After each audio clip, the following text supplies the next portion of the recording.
Do you wanna see the sun and have some fun? Do you wanna see the sun and have some fun?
Chasing shadows, fighting battles.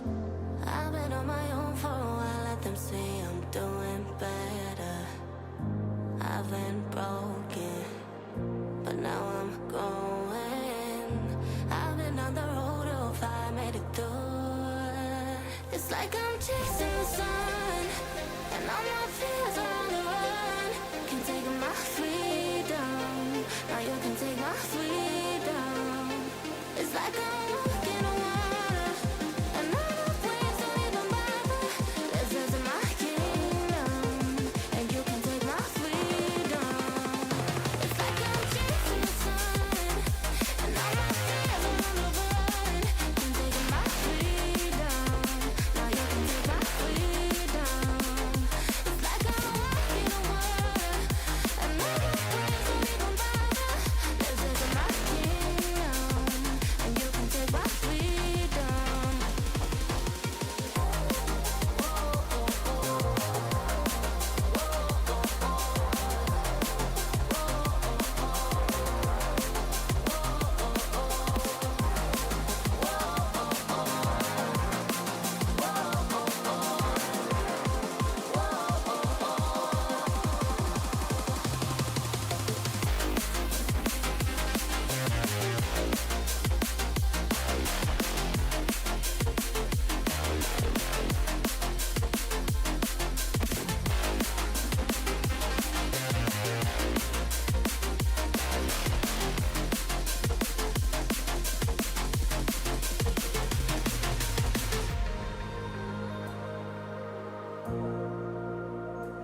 I'm chasing the sun, and all my fears are on the run.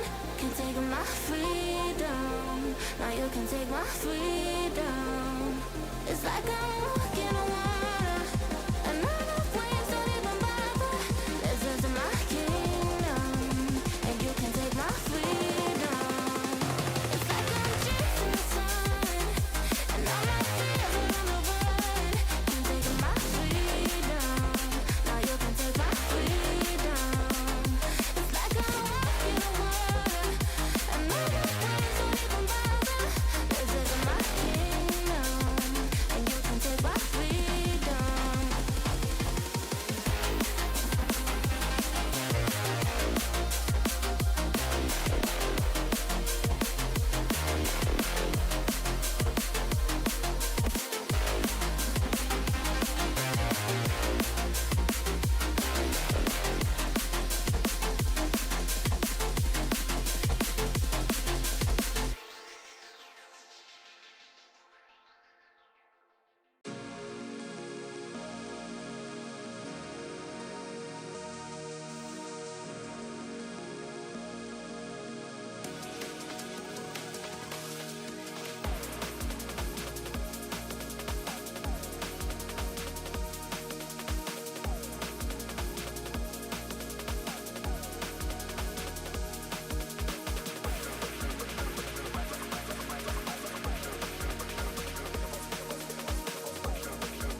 Can't stop this mission.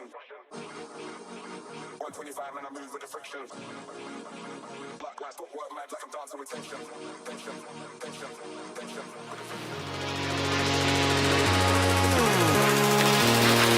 Do you really wanna see the sun? I see you vibing with me, so what's up? We just started dancing, fell in love, but we don't have to do it if you don't want. Do you really wanna see the sun?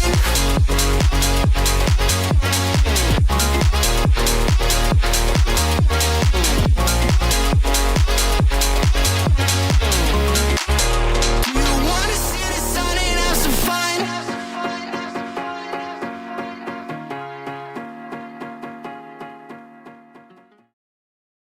Well, it all boils down to this. The championship of Recruit is on the line tonight. I would say how many weeks of competition it's been. But, you know, all that matters is we've reached this point.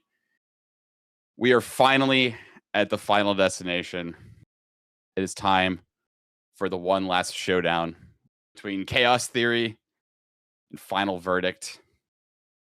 Two teams that have had drastically different stories of reaching this point.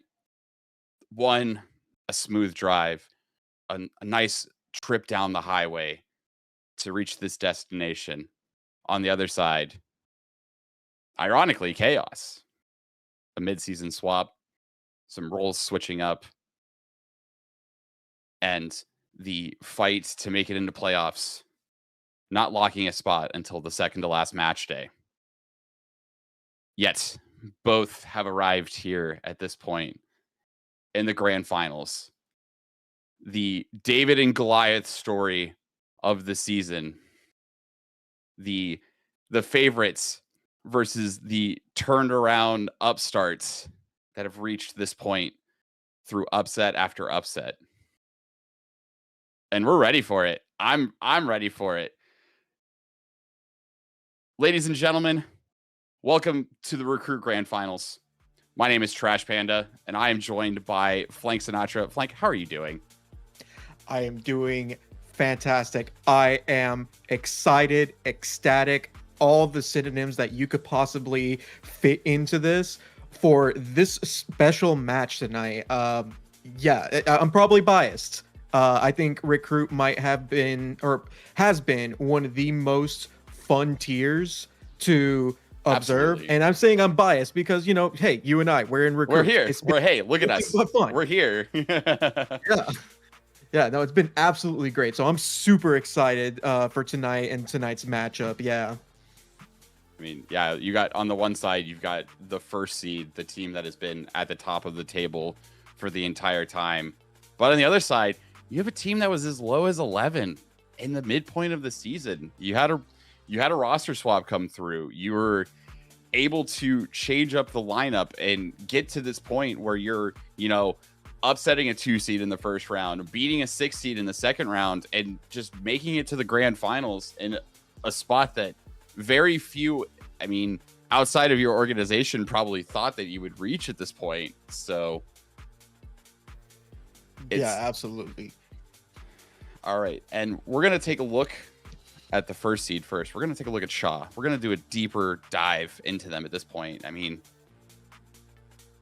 the outlier at this point, I think you know it, I know it at this point. It's just stellar. It's a stellar performance coming out this season. The 176 KDR, almost a 300 ACS, a 1.4 rating with almost an 84 cast. Like, that's, one may say, MVP level performance coming out of your initiator turned duelist player at that point. Yeah, definitely one of the big, there's no doubts about it. That's one of the big names that has been, stated throughout the entire season, and one of the big, candidates, I think, for MVP. Obviously, the ratings themselves on their own, they stand out, right? I mean, he is a scary player to go up against. We both have been on the receiving end of that. We know this, right? So it's absolutely crazy. I mean, the other outlier that I'm going to call out, you have to give him credit, right? And that's Ethan. Yeah. Ethan has been the rock, the cornerstone of the Chaos Theory Havoc roster, right? He has been IGLing to the biggest extent, right? He's come up with peak game plans, and they play so well off of each other. They play so well off of the plans that he lays down for them. I mean, with that KDR, looking at that KDR, that's the second highest KDR on the team, the 1.39 now, and then the ACS as well, second highest ACS. Absolutely crazy from that side. And, that's not to count out the rest of the team here. The rest of the team has been absolutely phenomenal in how they handle and do things. I mean, looking at Yezer, looking at Symmetrical, looking at Money Backpack, they all have been absolute demons in their own account with playing with each other, off of each other, and how they do. Like, it's so good. It's so much fun to watch from the side of a caster or like an audience member who's actually watching them play. It's crazy to watch them play. Yeah, you got the two pillars of the team, but on the other side, for Final Verdict, when you look at them, there's no, I don't want to say that there's no standout player, because their teamwork is so great at this point. But as a team, they just have, casts that are very much in the same range across the board. They want to play the game as a death ball. They want to, get onto sites, get the proper protocols for your executions down. I mean, Peace, I will admit, in our game, Peace just was lighting us up for 3 maps, and we weren't ready for that, because when we played them in the regular season, this was just, after the roster swap happened, and they were close games, and I'm like, that's a team that I was very scared of at that point. But like, with time, with all of the practice that they've had at this point, they've scrimmed so much. They've played Premier together. They've done so many Valorant games together at this point. They're a strong, cohesive unit that knows how they want to play the game and what they need to do as a team to get to this point. You can look at the numbers, but the numbers lie at this juncture so far. This team, if they can get the team play down, and if they can get a great read on Shaw early on, they're primed and set into a position to succeed at this point. I said this in another playoff game watching Final Verdict, right?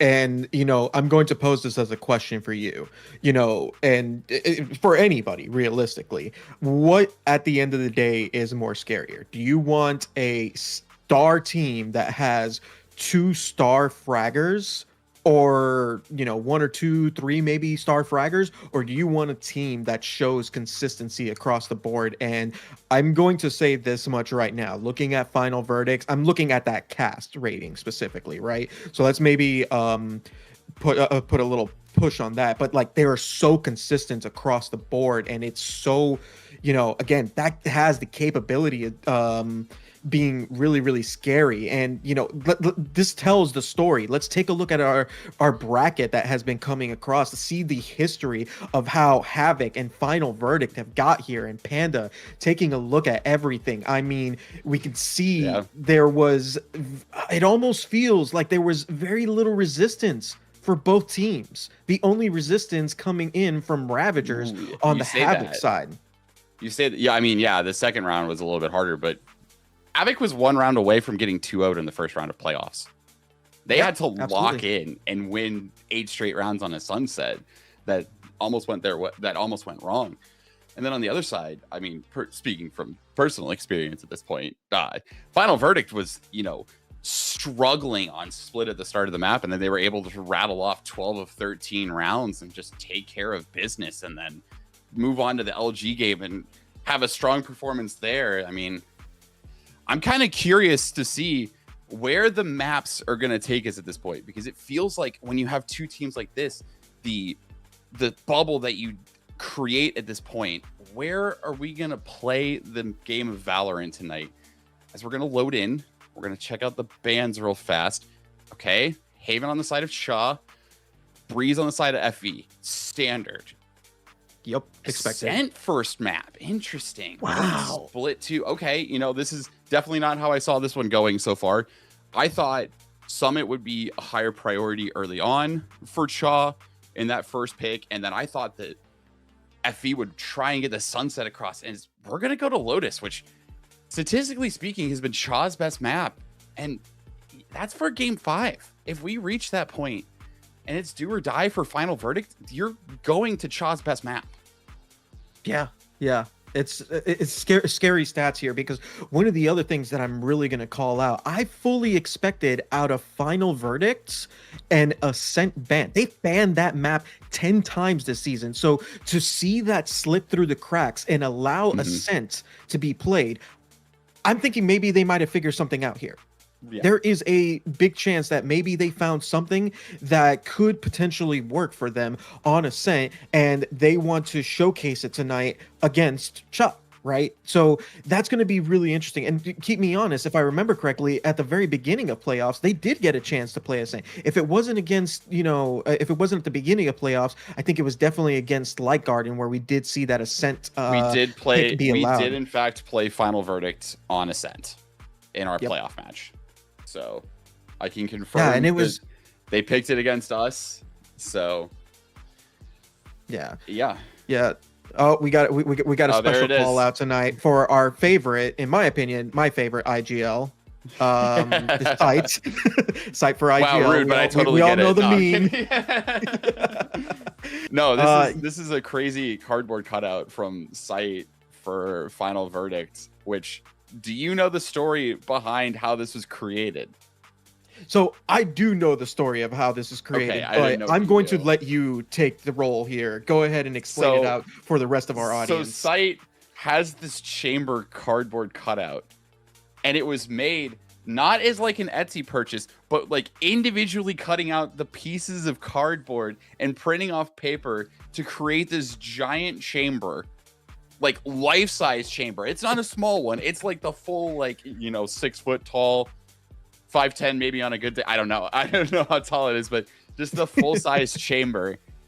And it has been at Site's back the entire time. And, you know, the picture went up before finals, and maybe the chamber buff will be what it takes, but we don't have to talk about, you know, that at this point. We can actually start talking about Valorant as we are getting into the first map. And we are getting these agent selects coming across. This is going to be very interesting to see. Curious, that's all triple duelist there. I don't know if we're going to try and troll media tonight or not. First rule of Riot properties, we don't talk about the hovers at this point. That's fair. That's so fair. so ignore the left side of the screen, go to the right side of the screen, and just immediately realize that this is the stock standard, I would say, Ascent comp for this tier this season. The Jet to break the sight lines, Sova for the scans, Astra for the extra utility. I mean, you could use an Omen in this situation, but an Astra has been, rising in prominence in this tier at this point, and then Killjoy to, establish control on the B site. But on the other side, I mean, you see the other Sentinel that's very common on this map. You see the Vise. Yep. It's the only one locked in at this point. I can't really talk about it, so we're going to keep looking at the right side. Strong executes, great vision control that's able to be established between the smokes and the quick Astra smokes, the quick Jet smokes, flashes coming out, scans coming through, and with all of the wall bangable walls at this point. But yeah, so okay. Really, I will make a special call out here. Symmetrical on that KO, right? So this is going to be really, really big. Looking at the overall roster that you're seeing on the left-hand side, that KO pick is going to be super crazy to see here. It's not super crazy, but it is going to be an interesting pick to see here because the executions are going to have to be really, really well timed because, that KO knife, the KO denial of utility, that's going to be something that they can really focus on to be able to deny that defensive utility from the Vise or even any attacking utility too. So I'm really curious to see how that works out on the on the defending side. But symmetrical on that KO, scary thing to see. Yeah, I mean, Panda, common speak for KO at this point is as a KO player on this map, you want to be in Shri on any retakes, or you want to be playing kind of in that B main position. If you're able to get into that position, you're able to get pop flashes over onto the site and help support your team. But we're not seeing an A rush or a B rush. We're gonna see Cha play through mid in the start of this map. Yeah, we've seen this early push here into mid. I like this from the side of course, like a pistol round site, doing an early peek, getting big information there of the Cha players pushing up into mid. Not much reaction from the final verdict side that we're seeing. We're seeing very stable reactions, not too much over rotating. I say that, and it looks like we're seeing Peace starting to rotate early. Shots coming out. Barely Ethan taking out sight very, very quick. Door's going to go down. And they basically got sight almost for free due to the clear out piece. Symmetrical. To take out onto Peace there, quickly losing their life. And Cha basically has all the sight for free. Curious to see what we're going to do on this, a little bit of a retake as we get a little bit of a lull. Hunt being destroyed very rapidly. They're all on site, so this is going to be just a full-on fight here in a second once the scan comes through. Lots of information being found there. Money backpack taking a quick peek onto Suguru. Yezer onto Ghosty. That's huge, and now it's all left down to Facade. Money backpack getting that information, knowing that he's on stairs. Facade grabbing Yezer. And Money backpack to clean it all up onto that first round. Panda, what are your thoughts on that first round and how that was ultimately executed there? I think it was very well disciplined from Cha. Yeah, just, the slow push up mid. You kind of heard a little bit of the aggression coming out into the A main space. The orb was taken very early on by the Phoenix so that they kind of knew the A push was coming through. So they're really going to have to work through B main and mid proper through market just to get into that position. Astra Smoke back by Pizza, able to split off the players, make it a 2v5 push or a 5v2 push onto that site, and just able to land the shots, pick up the first round, get the pistol, get a decent buy with some Spectres and a couple of Bulldogs coming in here. Yeah, a lot of grouping up. We're seeing that mid push come out again. Ooh, damage onto sight. That got very dangerous there. We see Peace holding that little bit of an angle in main. Ethan doesn't clear it. Peace with 2. That's huge. Corners. That's huge. That does reduce their ability to take the side a little bit easier. Stellar's on site though. Suguru. Stellar with everything to do. Gets 1, taking out Facade. Spike stuck in market. Panda, what do we do in this situation? Curious updraft there. You pray that your shots are landing, and so far 2 for 2 in these one-on-ones. Final Verdict just giving over ones at this point. He's playing the extremities though. He kind of heard the footsteps. There are guns that were retrieved. There are a couple of Spectres sitting in market, just waiting to meet contact with Ghosty. Stellar, great shot meeting bullets. Or sorry, Ghosty meeting bullets there, going in for the spike, and Suguru to clean it up. That got dangerous, and that's an expensive round to lose for Cha there. Yeah, you're able to get just the classics were hitting shots there. A couple of right clicks coming through. Peace was able to sit in B main, unchecked, corner not looked at, gets 2 players there after the perfect paranoia came in from CT spawn onto these players in market, and the flank came in, securing this first round. And you see rifles coming out for Facade, Ghosty, and Sight. So this is a really expensive buy. And we're just seeing Cha just elect to walk up tree. Suguru is going to be the first point of contact. It's one of the Bulldogs. That's one of the guns you can afford to lose at that point. Yeah, Suguru holding down in tree, but we're seeing Cha take that full push. Money backpack with that insert doesn't clear. Suguru loses their life, but Ghosty and Facade taking out so many members of Cha here. It's pure chaos on site, and now it's just left to Money backpack alone. Stuck in tree and isolated. Big paranoia coming out from Sight here. Do they clear? And Sight to clean it up. That's another big round there. A little expensive for, you know, for the side of Final Verdict, but still really well played round. Yeah, a little expensive there. You do lose 3 players. It was technically a pseudo bonus, and we are seeing the operator come out very early on. I mean, you want to get the snowball going, and Ghosty just, if Ghosty's able to start getting the snowball on this operator going early on into this map, it'll go really well for him. But at the same time, makes it so the rest of the buy gets a little bit more expensive too. You have a player that could have just been, you know, dropped a Vandal or a Phantom for somebody else. But up coming in, slow walk up B, and Ethan's already down. That's the lurk already taken out. And you can kind of guess at that point, Killjoy's been playing on the other side of the map from the rest of the team. A little bit of information being gathered there, and Stellar being taking out Ghosty. That's the opt-down piece on Stellar in the trade. Symmetrical grabbing piece. There's lots of trades coming out here. 3v3. This is going to be interesting. Cha has the site completely locked down here. Clearing out that main lurk there. With the last minutes of run it down. A little bit of silence. Curious, that got seen. Astral.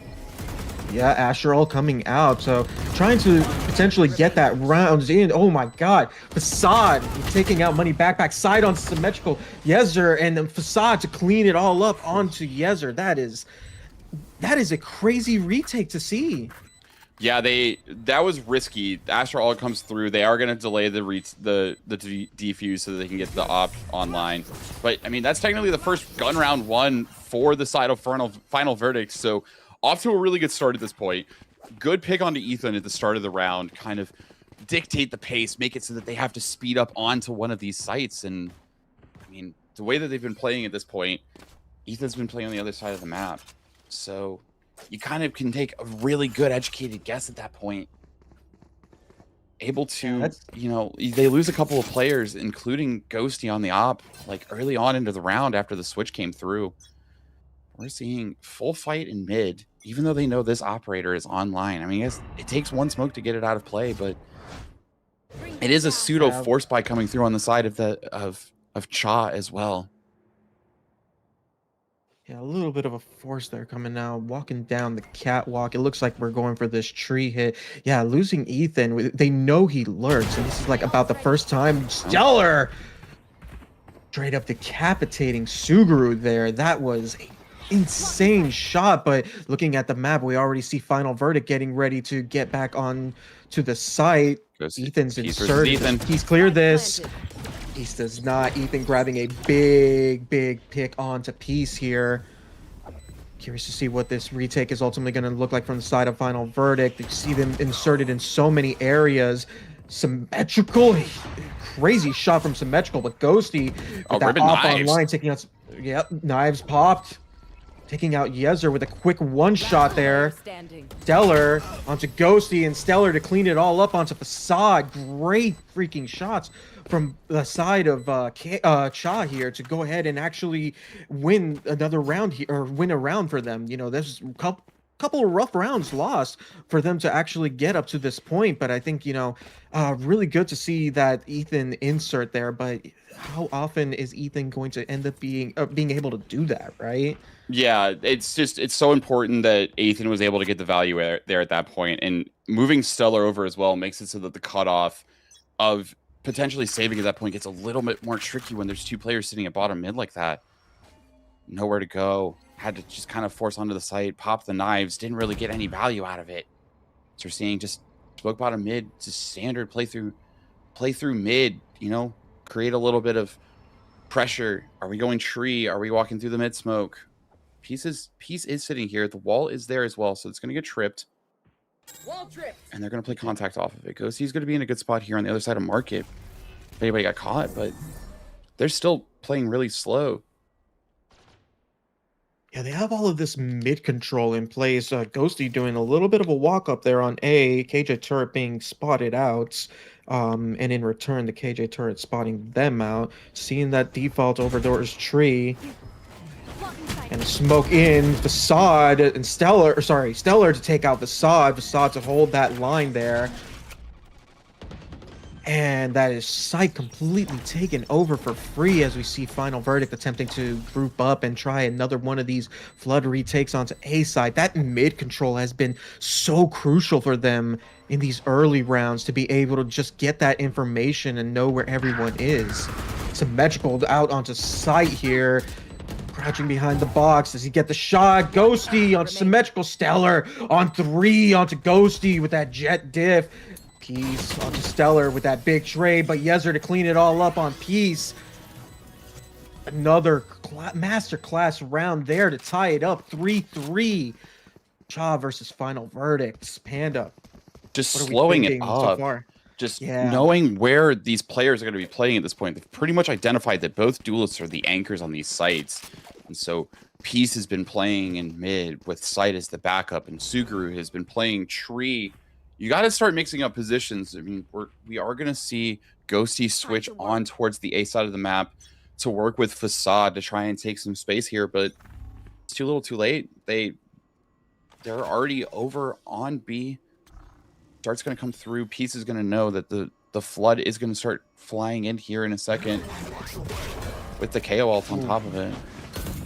Yeah, that's that big denial that I was wanting to see from that side. Symmetrical not clearing that out. Peace with a huge shot onto Yezer. Money backpack to clear that back up, but Money backpack also to get Symmetrical back on site here. Door's been closed. Got opened up back up now. Watching this retake. They're all playing heavily on site. They're holding it.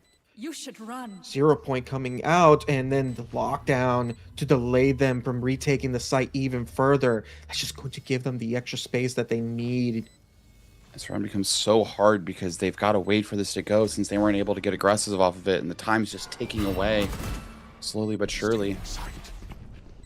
Yeah, and we get the flood retake taking back onto side. Nanoswarm being popped. Stellar with 2. Money backpack with getting Facade out of the way, and then Suguru. Stellar so low. 1v3 in this particular situation. Nothing to do here. Grab a gun, potentially fall back, and Stellar to clean it up with another amazing 3K on his side. Stellar's 13-4 right now. Panda, Stellar is heating up. You know, a couple of rough rounds early on, not able to get the snowball rolling at this point, but you know, 13 after 7 is a pretty good way to go. 3 in a row online. Operator on the other side for Ghosty. 4 ults online as well for the side of final verdict, so we could see potential snowballs coming through. Get the Vise ulti, get the Omen TP in just to get information when you're on your retake, but Stellar's just gonna swing into Ghosty and okay. That was huge. Big loss there from that side. Cautiously backing up, taking the space back onto side, keeping that all up online. See them move back over towards that mid to attempt to deny the information here. Attempt to potentially repivot back over towards another side and put a couple question marks on the board. Ghosty, huge pick. Facade with the double. Yezer on the operator with the 3. Oh, that's big, but it's 3v1 here. Do they know? Do they know he's here? Not. Hey, they do. Facade with cleaning it all up with a huge 3K on his side, but also another huge picks, or a couple of huge picks from the side of Yezer there with that Odin. Huge plays. I really enjoyed seeing that proactivity. Odin gameplay right there at its finest. Odin gameplay.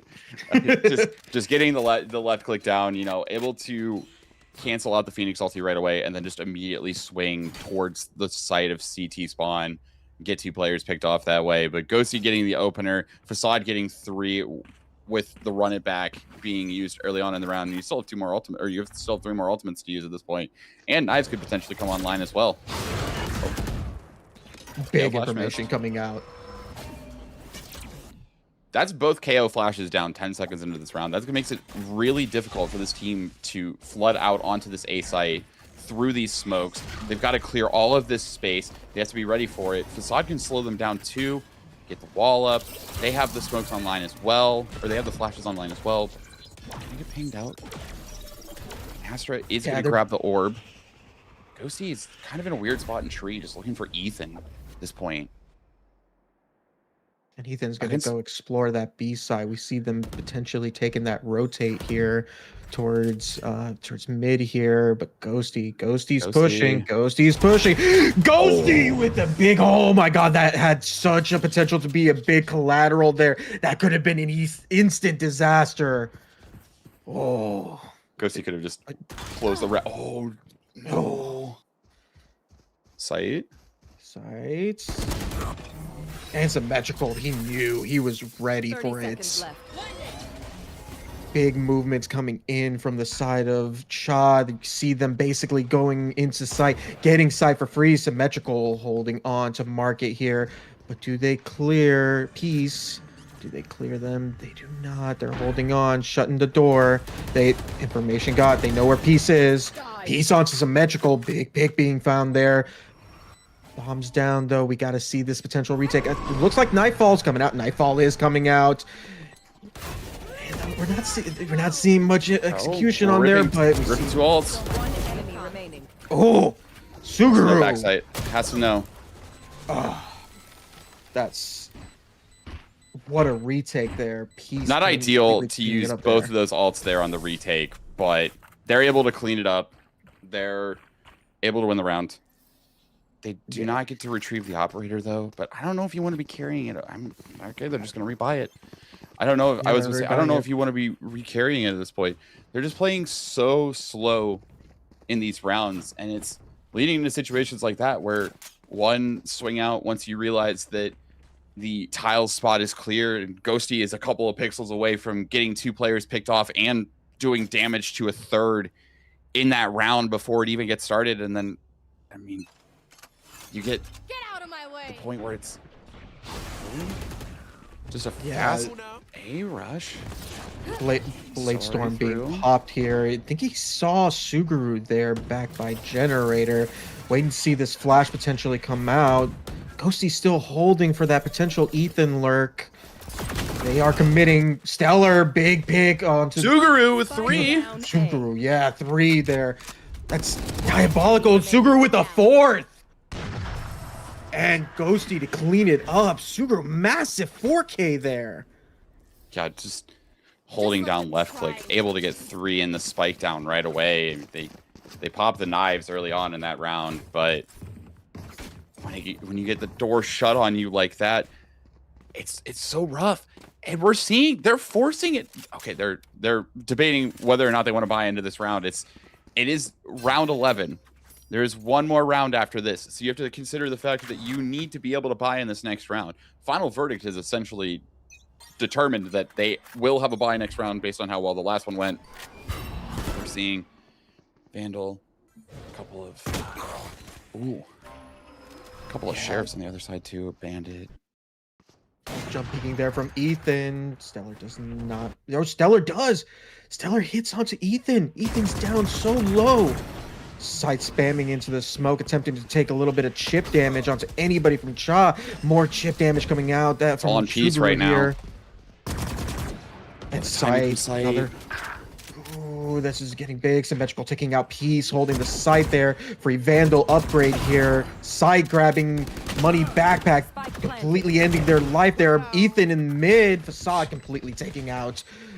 Facade completely taking out Ethan here. That's big pick. It looks like Stellar holding that lane there with a one shot onto Subaru. Absolutely diabolical shot from his side. 3v3 here. See if they can hold the site. See if they can retake. Sova all coming out. Flash onto Ghosty here. Another flash coming out. And Symmetrical, Stellar, and Yezer to clean it all up.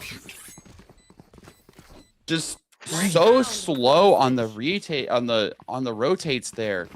Kind of see that they're taking that mid space. They got the smokes down. It just took so long for them to get onto the site to help reinforce Peace that the first gun was able to go over. Ethan almost gets a kill in mid on the lurk, and they just get the site hit down. They're able to get into these entrenched positions. The Hunter's Fury comes through on the backside of the site, and that's, you know, that's the fifth round one here on the side of Cha, looking to even it up at 6-6.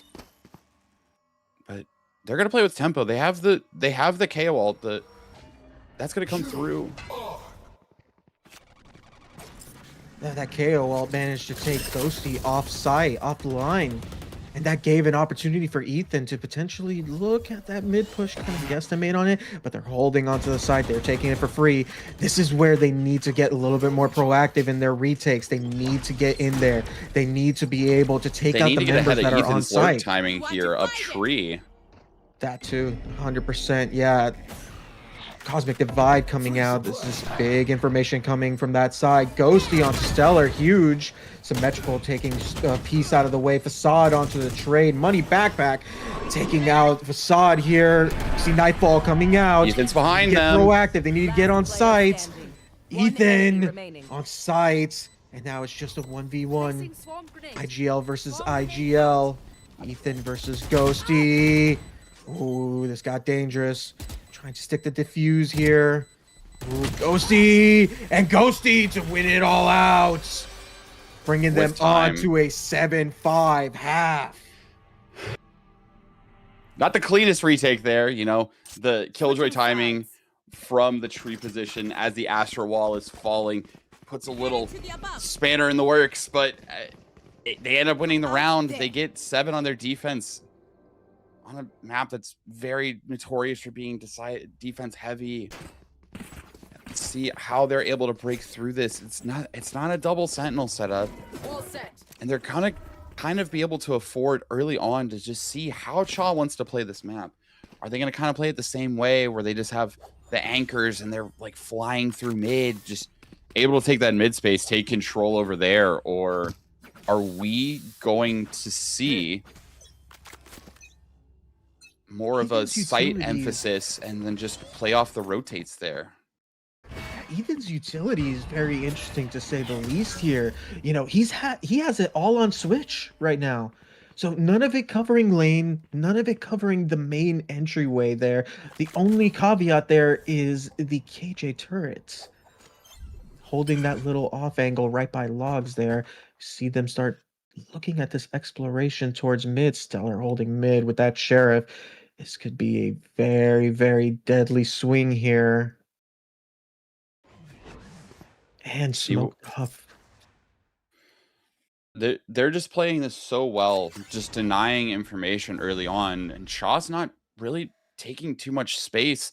This turret and logs is going to get the first piece of information on this attack, besides these smokes that are coming through to start the round. Yeah. But Yeah, we're starting to see a big execute. Ghosty's already down 16 HP, but the stall utility coming out to prevent them from pushing onto the site and completely taking it. Spike's been planted. We need to see Cha start taking this big push. Peace holding this lurk in main. Does they get Stellar? They do not. Stellar with 2, Ethan with 2, and Stellar onto Facade, and that was cleaned up so quick. Yeah, just the flood coming through, all of the shots landing, identifying that there was going to be a player sitting in B main. When you get enough damage onto them like you did as you're going in, makes the fights way easier. A lot of utility was used to just get onto the site. And Shaw was just able to come in, get a KO flash in, use the Killjoy utility to slow them down. Stellar getting a couple of kills with the Sheriff as well, opening up the round, getting themselves primed to tie the game up at 7 going into the bonus round, unless there's a disaster that happens like the last time. But it's easier to win on the defensive side with the gun advantage like this. There's no classics that really are going to be able to sneak up on you. But I worry about they're still just playing so slow. Left. Yeah, I'm worried a little bit about the gaps that are being left. Information that the KJ turret is holding, that logs again being smoked off. KJ turret being taken out swiftly. A little bit of damage being found through the smoke. Facade is so low, 39. Stellar finding that lurk in mid on Peace. That's a big pick. That's your lurk gun. So now you got to hold the site and hold on for dear life, because you have the rolling train that is Cha. They're getting ready to come out. They're ready to execute. Clearing their corners, taking their time, trying to get as much information as they can. Stellar with the first big pick on Sukru. Ghosty getting back onto Yezer. Ethan and Symmetrical getting picks of their own here, and Symmetrical to clean it all up onto site, holding in Boathouse. Able to clean up the first round after, or clean up the round after the pistol. Oh no. Oh, that's the teammate to run. You know, able to carry 4 guns over. You get some Spectres in. There was still a Sheriff on the side of Stellar as well, if you want to drop that for a teammate, just to get that extra firepower going into this round. But Chaw's just doing a great job falling back off the site, letting him take the space, just using all of this util to its full extent, getting the Astra smokes down, getting the poles down, getting the flashes through, as well as the scans. So we're seeing the first sign of aggression coming in on the side of Chaw with a potential A main push.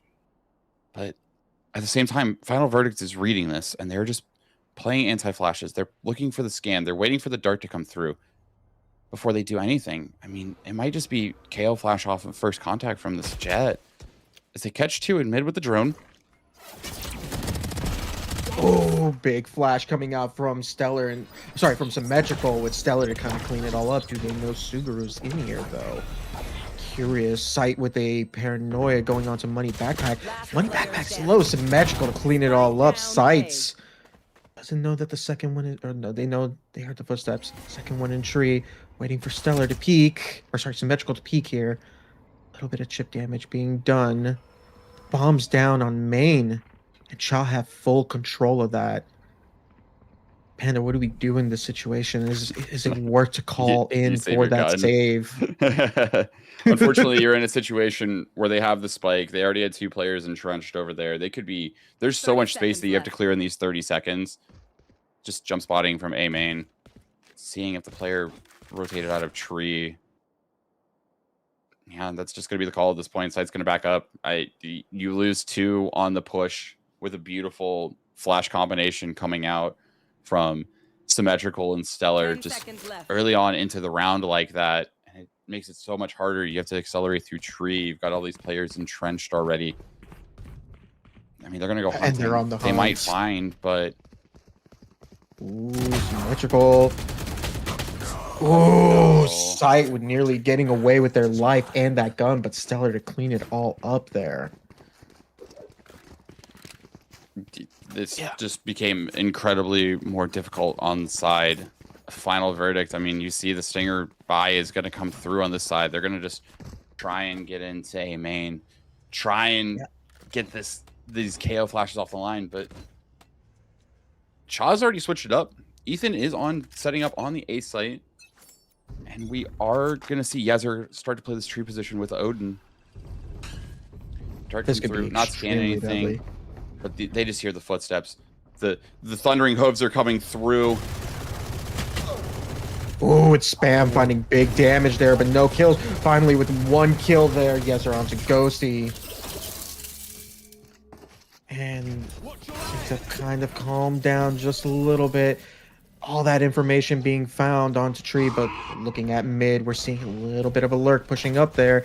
They need to get on site. They need to do it quick. Terminated. And Ethan grabbing side piece onto Yezer, and barely Ethan taking out Suguru. Assad with these trades coming in. Player standing.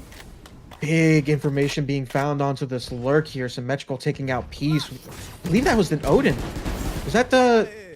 That was the Odin. Yeah, That was the Odin. just a rock and a Assad hard was place for 1v2. Assad here. My ultimate's ready. Oh, with a nice attempt on a reposition there with the Assad, Symmetrical cleaning it up. Very nice. Very, very nice. Well played round from Cha here. Just nothing to clean this Odin off of the line. You know, you've got the paranoia, you've got a flash to work with. You get the wall up, you hear the spam coming through. Just throw one of the flashes towards it. Maybe force Yezer to get into an inopportune position just so you can flood through. You've got to get close with these stingers. Just the synergy didn't look there. I mean, I know they're playing with a substitute at this point, but you still just need to be able to take that space, get the smokes down. The wall came through, and it's just being spammed by the Odin. Made it a little bit harder for them to execute on the site as we see the first push from Tiles coming in. Big piece. Big pick on from Peace onto Stellar and Symmetrical to trade it out. Lots of trades coming in. We're instantly, it's not even 10 seconds into the round, and we're down to a 3v3. Big chaos there from the mid side. Just look like we're seeing them potentially go for this group up here. And we see a little bit of that spam coming out and nano swarms being popped to try and prevent the door from closing, but door does not close. And curious to see where Suguru is going to be going with this mid lurk here, trying to push up into this tree space. Ethan's so aware though. Ethan's reading this perfectly. But that paranoia coming in to help. Oh, Suguru! That timing, just unfortunate timing. Curious towards heaven. This could be dangerous. And the information being given up that somebody is tree. Ghosty taking out Yezer with that Odin, and money back onto that trade, but Sight to end it all off on that round. Very well played. It's still a really expensive round on the side of Final Verdict, losing 3 players there. Cha immediately able to just buy right back up, have the operator online for Stellar. Good push onto the site. Good counter utility coming through, making it a 2-for-2 on this mid push out. It opens up the A site. They see the Killjoy turrets down, so they're able to push in and convert around, which is what you need at this point. You need to stop this winning streak going, but that's not going to help either when Stellar gets the pick like that to open. Yeah, not at all. That is a big pick to find there from Stellar onto that mid lurk of Peace. Or sorry, I'm sorry, Sights. Things kind of have quieted down just a little bit. Waiting to see where it looks like we're going to be doing this push. It looks like we're going over towards that B main push here. Cha doesn't seem too fully aware of it, but they've got people on this site ready to go. Still seems like a lot of question marks over towards mid. There's not that much information coming out. They've got to know that it's going over towards B. Alarm bot being triggered. Ghosty. Ooh, that got dangerous. Ethan could have potentially gotten that pick onto Ghosty. And the thorns coming out from Peace here Spike to planted. deny that. Hot hands coming from Facade to further delay that push, and bombs already down. 4v5. Run it back is getting ready to be pushed out. Yezer with the Odin. And the run it back doesn't find much value except maybe just a little bit of information. Symmetrical pushing heavily, but Facade with a quick pick there. Facade with money backpack, but Ethan with the trade. One enemy remaining. And Ghosty to clean it all up there. Very fast round, but this is probably one of the most successful holds we've seen from Final Verdict on that B site. Really well played. It was a very successful hold. Peace entrenching in B main, having that player on the minds of Cha. Didn't see him cross over in that initial push from what information Ethan was able to gather before the site was being taken. So you have to account that player in, but then at that point, it's the player work walking all the way around and trying to get the flank off and market. You know, you do crazy things when you're at a man disadvantage like that. Speaking of crazy things, Panda, looking at this, I mean, what is happening? Right We've away. got 4 running over towards A, 4 running out of B. Only Ethan to hold on to this site by himself. This is a big eco. If Ethan can find a pick, this could help them out so much. But we see Cha running in through the flank. Ethan big just chip needs to damage live onto for the Facade lockdown from to Ethan come here. through. Walls There's a being lockdown there, spot walls in tree delaying where their you're able push. to get it down and then just have the rest of the team flood in. They're in such an advantageous position at this point that even though they're on lower guns, unless they're not even interested in contesting this, because it's just the time is running low right away. Ooh, Symmetrical with a big pick onto site there. Facade on Stellar. Ethan onto Facade. Ghosty. Oh my goodness. That was a collateral there from Ghosty. And then Sugar onto Symmetrical. It's now 2v1 with money backpack to do it all, and they couldn't. These retakes have been just so chaotic. There's so much that's happening here. It's hard to keep up sometimes. Like, oh my goodness, that's absolutely diabolical. able to get that without using the knives. Okay, there's the first timeout, so we can take a breather, reassess the situation at this point. You've got the Omen TP online. You've got the Steel Garden. You've got the knives. You're 2 off of a run it back. On the other side, KO ult was used last round. There's the lockdown that's online. We saw the knives come through, and it was an unsuccessful push. I mean, it was successful to the extent that it was at that point, with the flank coming through on the A main side. Good push on them for getting the B space. It's just at that point, Ethan just playing with his life, sitting at that door position, just trying to pick somebody off with a stinger as the door is shutting. It was almost successful on the Facade. And you see these floods come through, these 3-man, 4-man floods that they've got coming on towards these sites. It's working out really well for them, but they're not putting themselves into the position when you're doing that, where you're setting yourself up for success. I mean, lockdown is the last ultimate you have at that point, but if you win that round, that further hampers the opponent's economy at that point. It maybe forces another ult out in that situation. Maybe you get the Omen TP or the knives that comes through just to kind of counter that out, because they have to get aggressive onto it because they're in a position where they're not able to push out. But it just doesn't feel like the prongs of the attack were coordinated enough in that situation. They've been well disciplined up to this point, but Final Verdict just kind of identifying what's going on this defense as we see the Killjoy is over on the A side of the map again. Playing slow, trying to gather any information, seeing if Cha gets, ants in their pants and decides that they need to get moving. That's what you kind of see sometimes. You got these pushes that come through, just trying to gather any sort of information, and they're just not getting any. You've still got a player in spawn, kind of waiting for what's going on. Is the wraparound's going to come all the way through? A's going to be the end destination of it. Ethan again could just sit tree, put this lockdown down, and change this push entirely. But I don't know if they want to do that with the weaponry that they had. Yeah, Yeah, we're starting to see kind of those question marks starting to come out with Ethan's perfectly positioned there. Yezer also holding on to that site very well. be the We lockdown see play. lockdowns in hands. Spike planted. Questioning it. So the only and places that you're lockdown. safe from this is in pizza, and they have nobody to cover that. But at the same time, paranoia is going to come in. They've got to get off. They've either got to break this lockdown or they have to get running because it's going to get dangerous. Like, Get out of my way.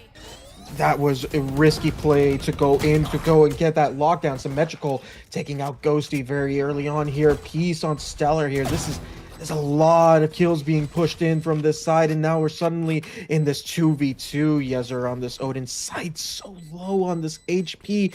Do they have enough time to just delay it? Do they get it? Do they stick it? Money backpack onto it, and Yezer to clean it all up, and they got it.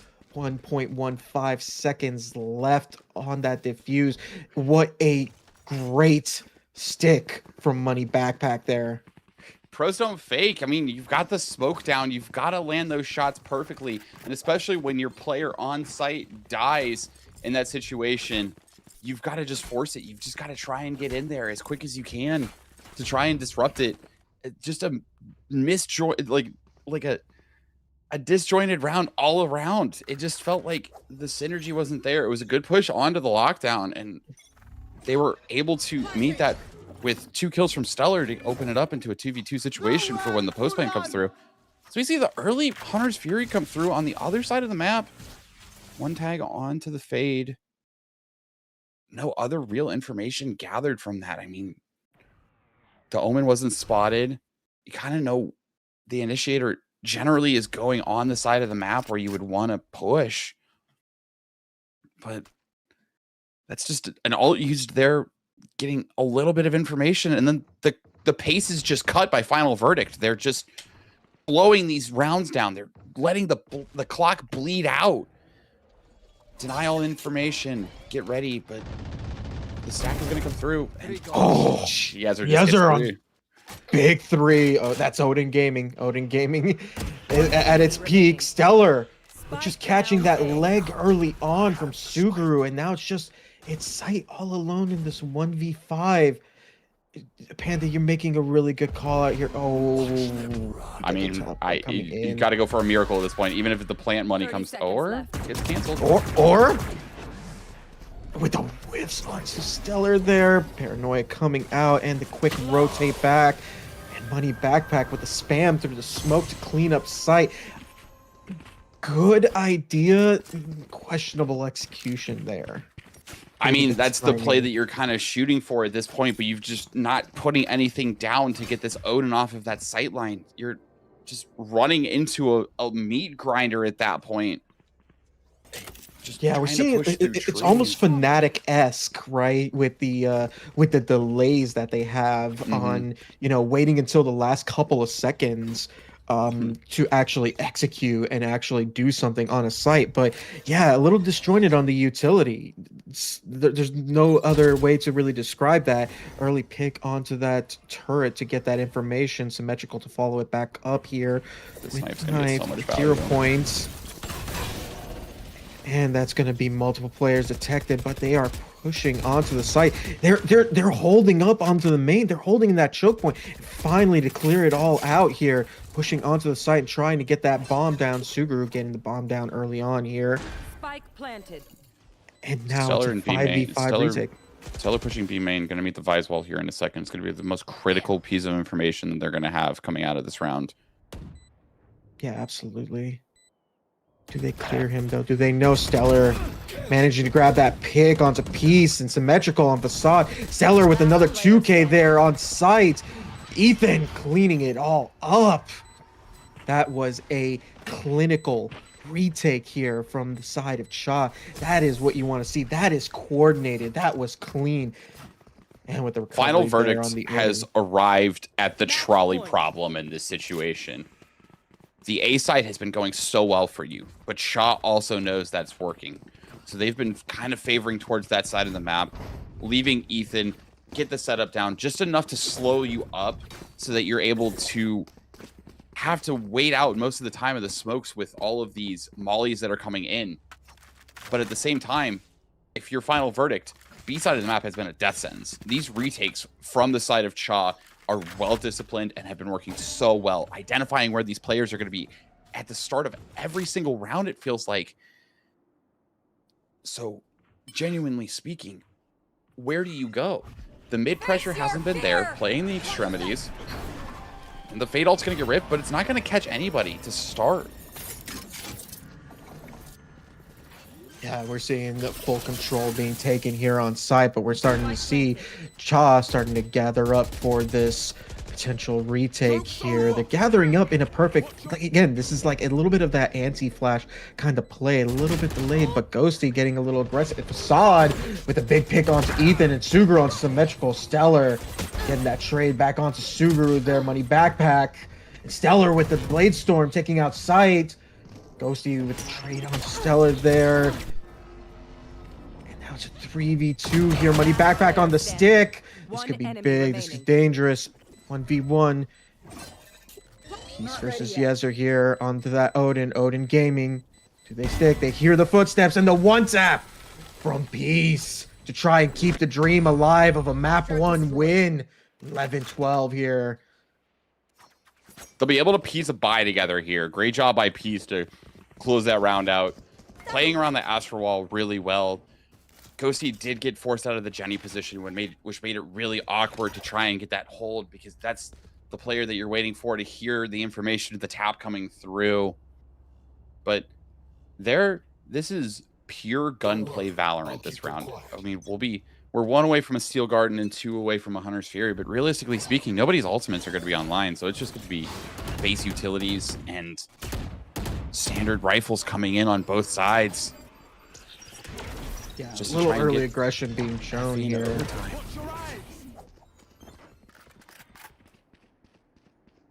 Stellar went for the jump up. Bot coming back.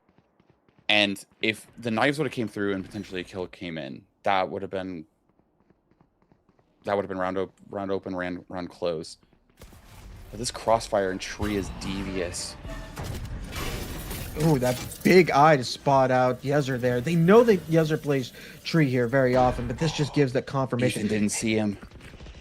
Ghosty taking so much space here. And Ghosty on Symmetrical, but Yezer with a quick trade out here. And that Steel Garden coming online. Ethan also getting out of range of that Steel Garden. And it looks like they're going for this retake. 3v4 retake. This could go the way of Cha. Right now it's playing into their favor. Ethan holding that tree position here. And that cross.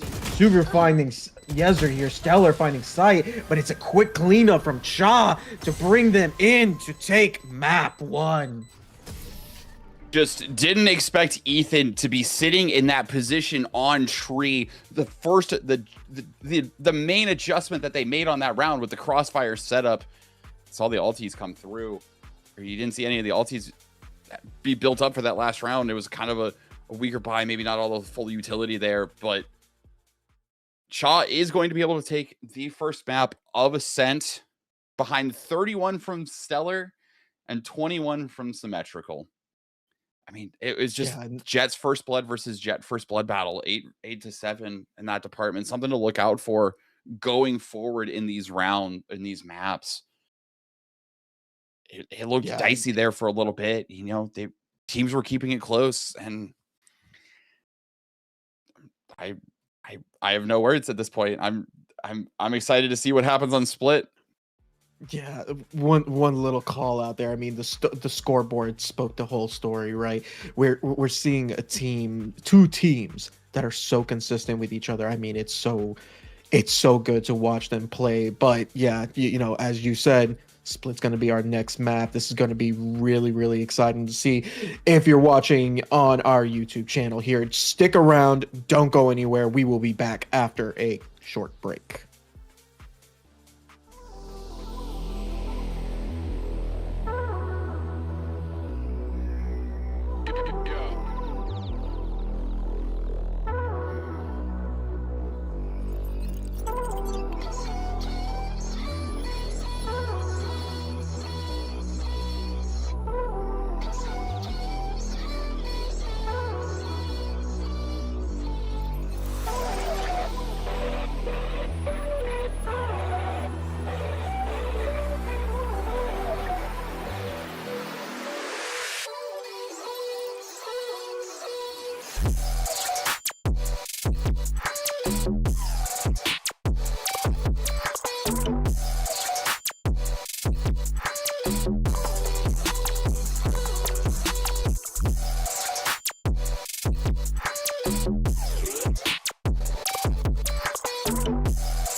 Party to the sun.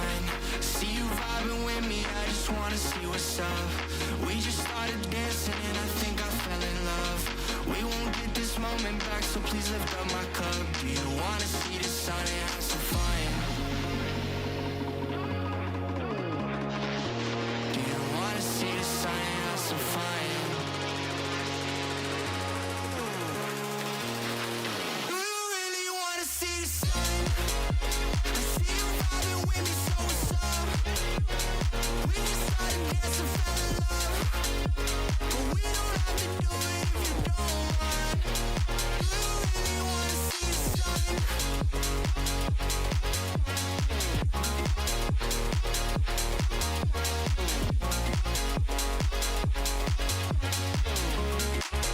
you wanna see the sun and have some fun? DJ keep playing the music. She throwing it back, she too thick. The way she move, she ruthless. She straight to the point like a toothpick. She asked can we take us a photo, only if I can take you to Ruth Chris. She laughed and said that's funny though, we got a deal if you bring the music. We put our cups in the air like we don't care, like we in the 90s. Stars in the sky, I'm feeling so high. The lights on the screen are just blinding. I don't even care, caressing your hair, enjoying the night cause we vibing. Not worried about tomorrow at all, cause we gonna party to the sun. See you vibing with me, I just wanna see what's up. We just started dancing and I think I fell in love. We won't get this moment back, so please lift up my cup. Do you wanna see the sun and have some fun? Do you wanna see the sun and have some fun? Do you wanna see the sun and have some fun? Do you wanna see the sun and have some fun? Do you really wanna see the sun? I see you vibing with me, so what's up? We just started dancing, fell in love. But we don't have to do it if you don't want. Do you really wanna see the sun? Do you wanna see the sun and have some fun? Do you wanna see the sun and have some fun?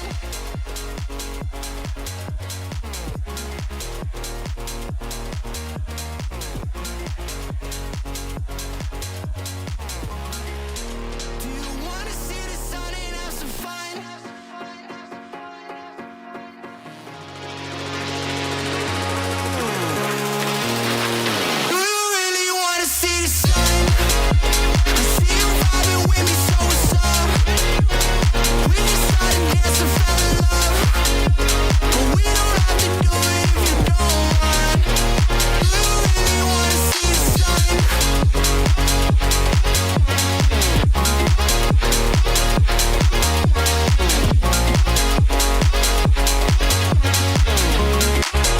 Do you wanna see the sun and have some fun?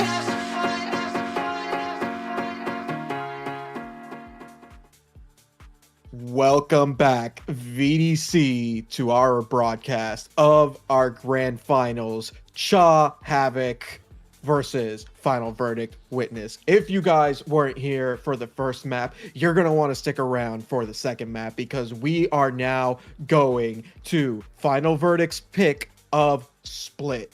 Panda, how are you feeling about this next map coming up? Yeah, you know, it was so close. There were a couple of rounds that were on a knife's edge, on a scent. It easily could have gone in the way of FV. There was just some minor tweaks that need to be made, some communication issues that could have been present with with a substitute on the team.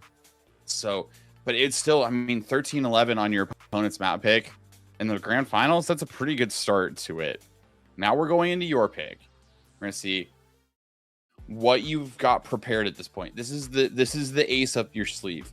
The map that you pick in the first two is the one that you want to get out right away. You are drilled on this map. You want to ensure that this is the one that you're going to be able to come out guns blazing, get all your flashes timing right, get the smokes down properly, get your executes in. Because if not, you're down 0-2, and you're going on to your opponent's map pick at that point. But, Yeah, I mean, instant lock on the side of Cha, kind of stock standard, double in it. Get a raise in there. Cypher to hold down probably the B side of the map. I'm going to be honest. If you're playing A side on Cypher, it's kind of a death sentence for you at times. Yeah, absolutely. Yeah, no, we can see, you know, that sort of big pick here coming in. My question marks are going to ultimately rely on, you know, having Stellar being that solo duelist here. Now we know he's capable of doing this, right? You know, he has the skill, he has the talent to be a solo duelist, but I really want to make sure, the thing that I'm going to be looking out for is to make sure that Cha and that initiator utility is there to back him up, to be able to support him in pushing it. And I want to see Symmetrical or Yezer basically playing hips glued to Stellar here, whether it is on an execute or whether it is on pushing on site. And we can see the final picks coming in here. Double duelist on the side of Final Verdict here. We're seeing that Waylay Phoenix combo. Waylay has been very, very strong from what I've seen on Split in some of these maps, so I'm really happy to see Waylay finally coming back into the actual agent pool here after being banned for so many match days here. Rough on that side, but And it's a pick for Final Verdict 2 that they've used to great extent at this point. It's one of their picks that they have that is very independent from the rest of the meta at this point. You know, you're used to seeing the Jet Phoenix kind of double duelist combo coming out, but Waylay in this tier hasn't been as prevalent throughout this entire season. And realistically, and really speaking, it was only kind of teams were using her on Fracture at the start of the season. Fracture's out of the pool, but then Final Verdict just decided, you know what, we're gonna play her instead. We found the merits. We think the hinders, we think the convergent paths are just too good, and the free TP out, if you long as you play it properly to gain the information, it goes over really well. We're seeing we're just starting one to trip. see that big push into mid, very Shaw-esque that we saw from the last round.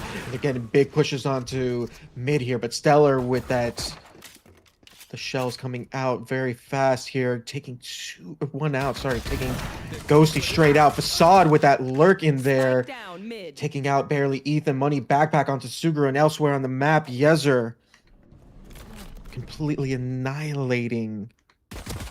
And Yezer, ooh, Sight with the big pick onto Yezer there, holding onto that vents area. It's just the two of them alone in mid. So much information denied from them at this point.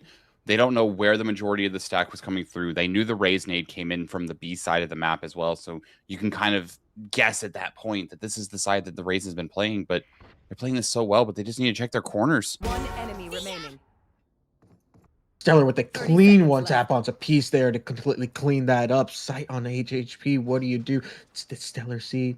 About to swing in, and Money backpack to clean up Sight there for pistol round one from the side of Cha. That's how you want to start out. Flood in through mailbox, disrupted by the Cypher cage and the paint shells coming through. On the side of Stellar, able to pick up the opening kill of the round, plus get Facade down to 30 HP, getting insane value out of that early round utility usage. Piss around goes over to the side of Cha. No plant comes through. Lower money on the side of FV. No force coming in. No stinger rushes. Kind of seeing the same play again. Kind of the same opener on the side of Cha. Get the Sky Flash through. push onto the site, but this could be big for money backpack and symmetrical here against classics. And symmetrical with that early push in, but sorry, Ghosty with that early push in, but symmetrical to clean that up. Suguru with the fast trade on to the site holder of symmetrical there. And we see them putting in as much utility as they can to delay this flood, delay this push. Bomb is finally down, but there's only classics to hold here, playing super together, waiting for Cha to go ahead and do this push. 2 players so low. Stellar onto Facade, Suguru, and Ethan, and Money Backpack to ultimately clean that all up. That was a very quick round, but you couldn't ask for more from the side of Final Verdict when there's only classics on that side. Plenty of players lost from the side of Cha here. That could be a little bit expensive here in these early rounds, a little bit reminiscent of what we saw on the first map here in those pistol rounds. Yeah, getting 3 kills, the plant money down, and forcing your opponents onto a buy where they have a Bulldog and a Spectre as the only 2 guns, everyone else having to save up, just playing off of this bonus round. As long as you're able to check your corners, get your proper protocols in, take the space, you should be kind of lining up this round. the chamber, of course, site. The chamber. The person with the chamber cardboard cutout with the chamber spray. I expect nothing less from site at this point. The push out this round did come up through B main. There was the smoke in place, so they didn't really see beyond that at that point, but they didn't see that there was any aggression coming in on the side of the map. Cypher will be the first line of defense. Couple of trips in, got the camera as well. Able to check tower. See if anybody's coming through heaven, but Ethan's just kind of caught out. Able to get a kill though. Absolutely, with Ghosty with a quick trade there. That was very, very rapid there. And that's your only line of defense on site gone. But that early info being found with Stellar pushing up into main. Ghosty with that insert here and elsewhere on site. I believe we saw it was site taking out another flare there from the side of Cha, and then Stellar onto Ghosty here trying to push in, get the screens control here. And now there's a little bit of delay. It's 3v2. Stellar Money The wrap from Backpack. Peace. Being questioned, being thought about on that wrap from Peace there. Sight pushing on, or sorry, Stellar attempting to push out with Sight taking that trade, but there's no time for the bomb, and Money Backpack will end it off there, dying to the bomb here with 3 players from the side of Final Verdict being able to carry guns over into this next round. 2-1 on our current scoreline right now. Just able to contain the players, get them into screens, use the smoke that was placed to have one player eat like the stun from the dog coming through, and then just have another player be ready to make the contact off of it. Unfortunately, a couple players did get caught reloading, knives out, so you did lose a couple of players in that round. It was a little more expensive, but this round is crucial. Whoever wins this round is going to be in a really good spot for the next couple. Gonna have to force in probably a save or a half buy for whoever loses, and if you do it clean, you get the chance to start rolling the snowball here at this point. Yezer has the potential to be a big disruptor for anybody doing this mid push here. We see that, and the scout being taken out real quick by Peace there. So a little bit of information being found. Yezer was on the line. They stopped. They are back holding now, getting rid of that Cypher utility early on. Paid Dog coming out, doesn't get spotted. And it seems like we're going over towards a potential hit here, excuse me. The Arc Rose being destroyed very early on. Flash coming out to get that information. Doesn't tag anybody. There's such a denial at this point on the side of Cha. They have no idea what's going on. I mean, they see the smokes coming through, but the eye is going to be the indicator that the hit's going to finally come in. And Ghosty to get a big pick on Symmetrical there. And A-side is basically being held for free. Sight's holding in on that mid angle there. Did they spot Ethan in mid here? Ethan going into vents doesn't look like it. And they're looking like they're going to get up. Sight on this big wrap. They don't know. They're not aware. Holding on to that screens. Peace with that first big pick. And two. That's huge. And then that Odin coming out. Yezer. Stellar. Stellar on with the big 2K. It's not hero. planted for them. They have to push this. They have to stick. But they got off. They got off. They're not holding. Sight's off. And then Sight would clean it all up. That's huge. They could have stuck that. That could have been a round win for them. That is unfortunate there. But now we're in. We're tied up at a 2-2. What almost was a disaster there for Final Verdict ends up being something that's just a round that they're able to clutch out at that point. The paranoia just enough to get them to fly off the bomb. You're able to get all these kills. You get the kills on ramp from Peace, and you're able to contain these players to screens. You got to get yourself set up into positions where you're able to just counter where you know where they're at. They're contained at that point. There's not very much that they can do, but Stellar and Yez are just able to get so many kills to open that up, make it turn a 5v2 into a 2v2, almost clutch up the round. Just could have stuck it, but as you can see, half pie's coming in, Stinger on the side of Yezer. The right click's not going to be enough from Money Backpack. Stinger kill onto Ghosty here, and Sight with a quick trade onto Yezer there. They know about the vent lurk there. They know about the person holding vents, and Sight to take out Ethan in that vent lurk. And now the numbers favor Final Verdict here. Your Cha, what do you do in this situation? See Symmetrical getting a little aggressive, looking at that B push, but that's information being found, possibly being heard, going in towards this sort of mid push. Stellar, Symmetrical, he's continuing. He wants to kill. And he gets it onto Sight. Big pick here, Stellar. Facade onto Symmetrical here to get that trade off from the mid side, and it's now left Stellar all alone. Spike planted. It's the same situation again. You've got this player contained in towards the screens area. You're able to create a battle line, just force them into a situation where they only have like one or two avenues of attack. They've got all of the retreat angles currently looked at this point. Maybe look at a die to Spike here. I think that's the only thing that I could imagine from Stellar coming at this point, unless he's looking for someone to over-aggress and get caught out like that. Facade being met with a bullet very, very rapidly here. That's a big push, and that's an avenue for you to be able to potentially lead, but you're going out into ramps, and Peace was there waiting to clean it all up. 3-2 on the scoreline here, with Final Verdict taking the lead for the first time on this map, a split. This is big, especially on their map pick. Yeah, Final Verdict doing a really good job of shaking off the initial couple of rounds coming through, the pistol, the eco coming through after that, winning the bonus, winning the first gun round, and just starting to build a snowball at this point. You have 4 ults online, you're 2 off of a Steel Garden, and your economy is in just such a better position. But on the other side, 1 off the Seekers, 1 off the Neural Theft, and the Showstopper, unfortunately, is wasted on the other side of the map. Oh my, everyone's just pressing their ults. Yeah, a lot of ults being popped out here. Ghosty with that big pick onto Ethan with first getting onto Sight here. Money Backpack and the rest of the team. That's Final Verdict.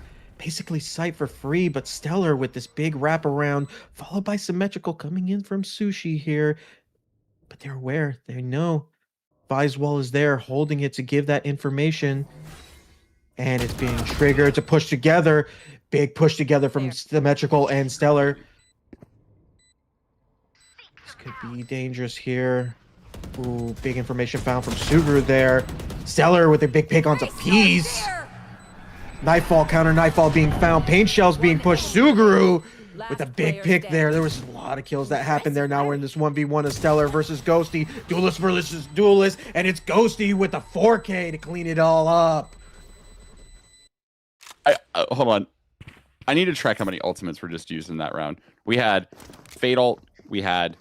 trying to think. We had Convergent Paths, we had Fate ult, we had Phoenix ult come out on the side of FV, we had Counter Fate ult, we had Showstopper come through. Half of the ultimates that are in this available in this map were used in that last round, and it comes down to a 1v1.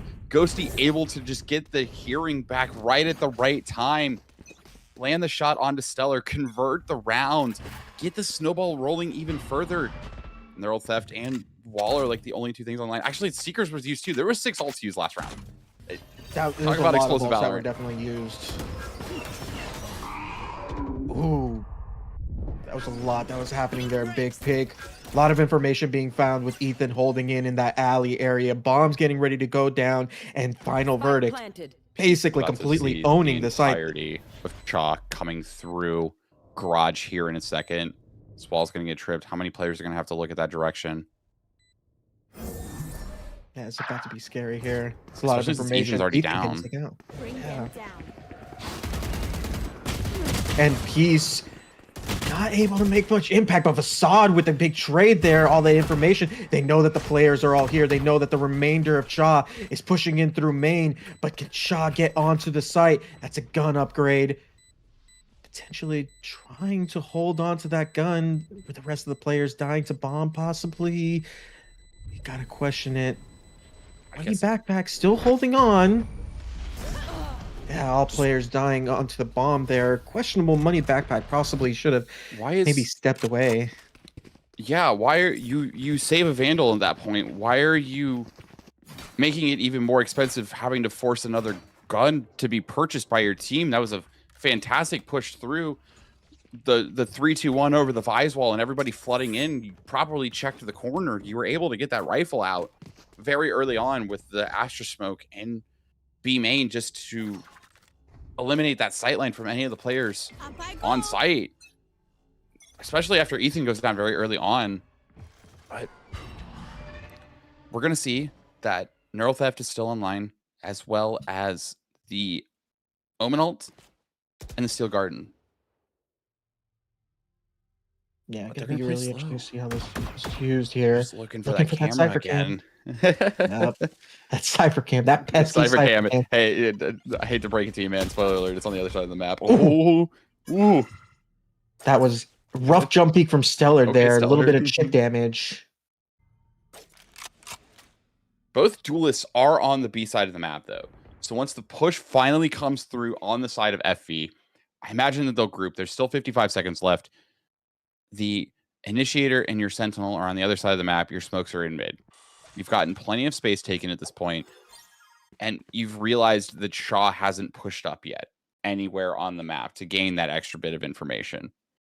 How are you going to play this next part out? Because one of the death nails for them at this point would just be running out of time, especially considering the flash just came through, spotted most players. And he just dies to Ethan. Yeah. Elsewhere on the map. Oh, Peace! Elsewhere on the map, a couple kills happening here on that side, but Peace finding a big 2K, and all of a sudden we're down to a 4v2 here. And it's only 2 left. This might trigger a save. You're low on money. You are in a not so great situation where you're not having any ultimates online. You're still one off of this Astra ult, and it's not worth going for that extra point just to potentially die and lose another rifle. You did use the neural theft in the middle of that round, and it's just going to trigger a save. They're going to sit in CT. Maybe Money Backpack's going to get a kill on the way out, potentially look for a player that's going hunting for a gun. FV can afford to do it at this point. They've got a lot of money on most of the team at this point. Ghosty will be almost maxed out. But no, Suguru is not going to push up. We're still going to be 1 away from the Cosmic Divide, and that's 6 now on the attack for Final Verdict, triggering the timeout. 6 straight rounds on split. How they're just piecing them apart. They're playing so slow. The slow, methodical style that was coming through on the Ascent is just working so well on this map too. The pressure of just not giving any information over. I mean, it's unfortunate that Ghosty wasn't able to refract back at the beginning of that round. That was a great opener. And Peace just being able to get up ramp as well as the Neural Theft is coming through and just turning it into a 4v2 before Neural Theft even pops the first proc of information for you. I mean,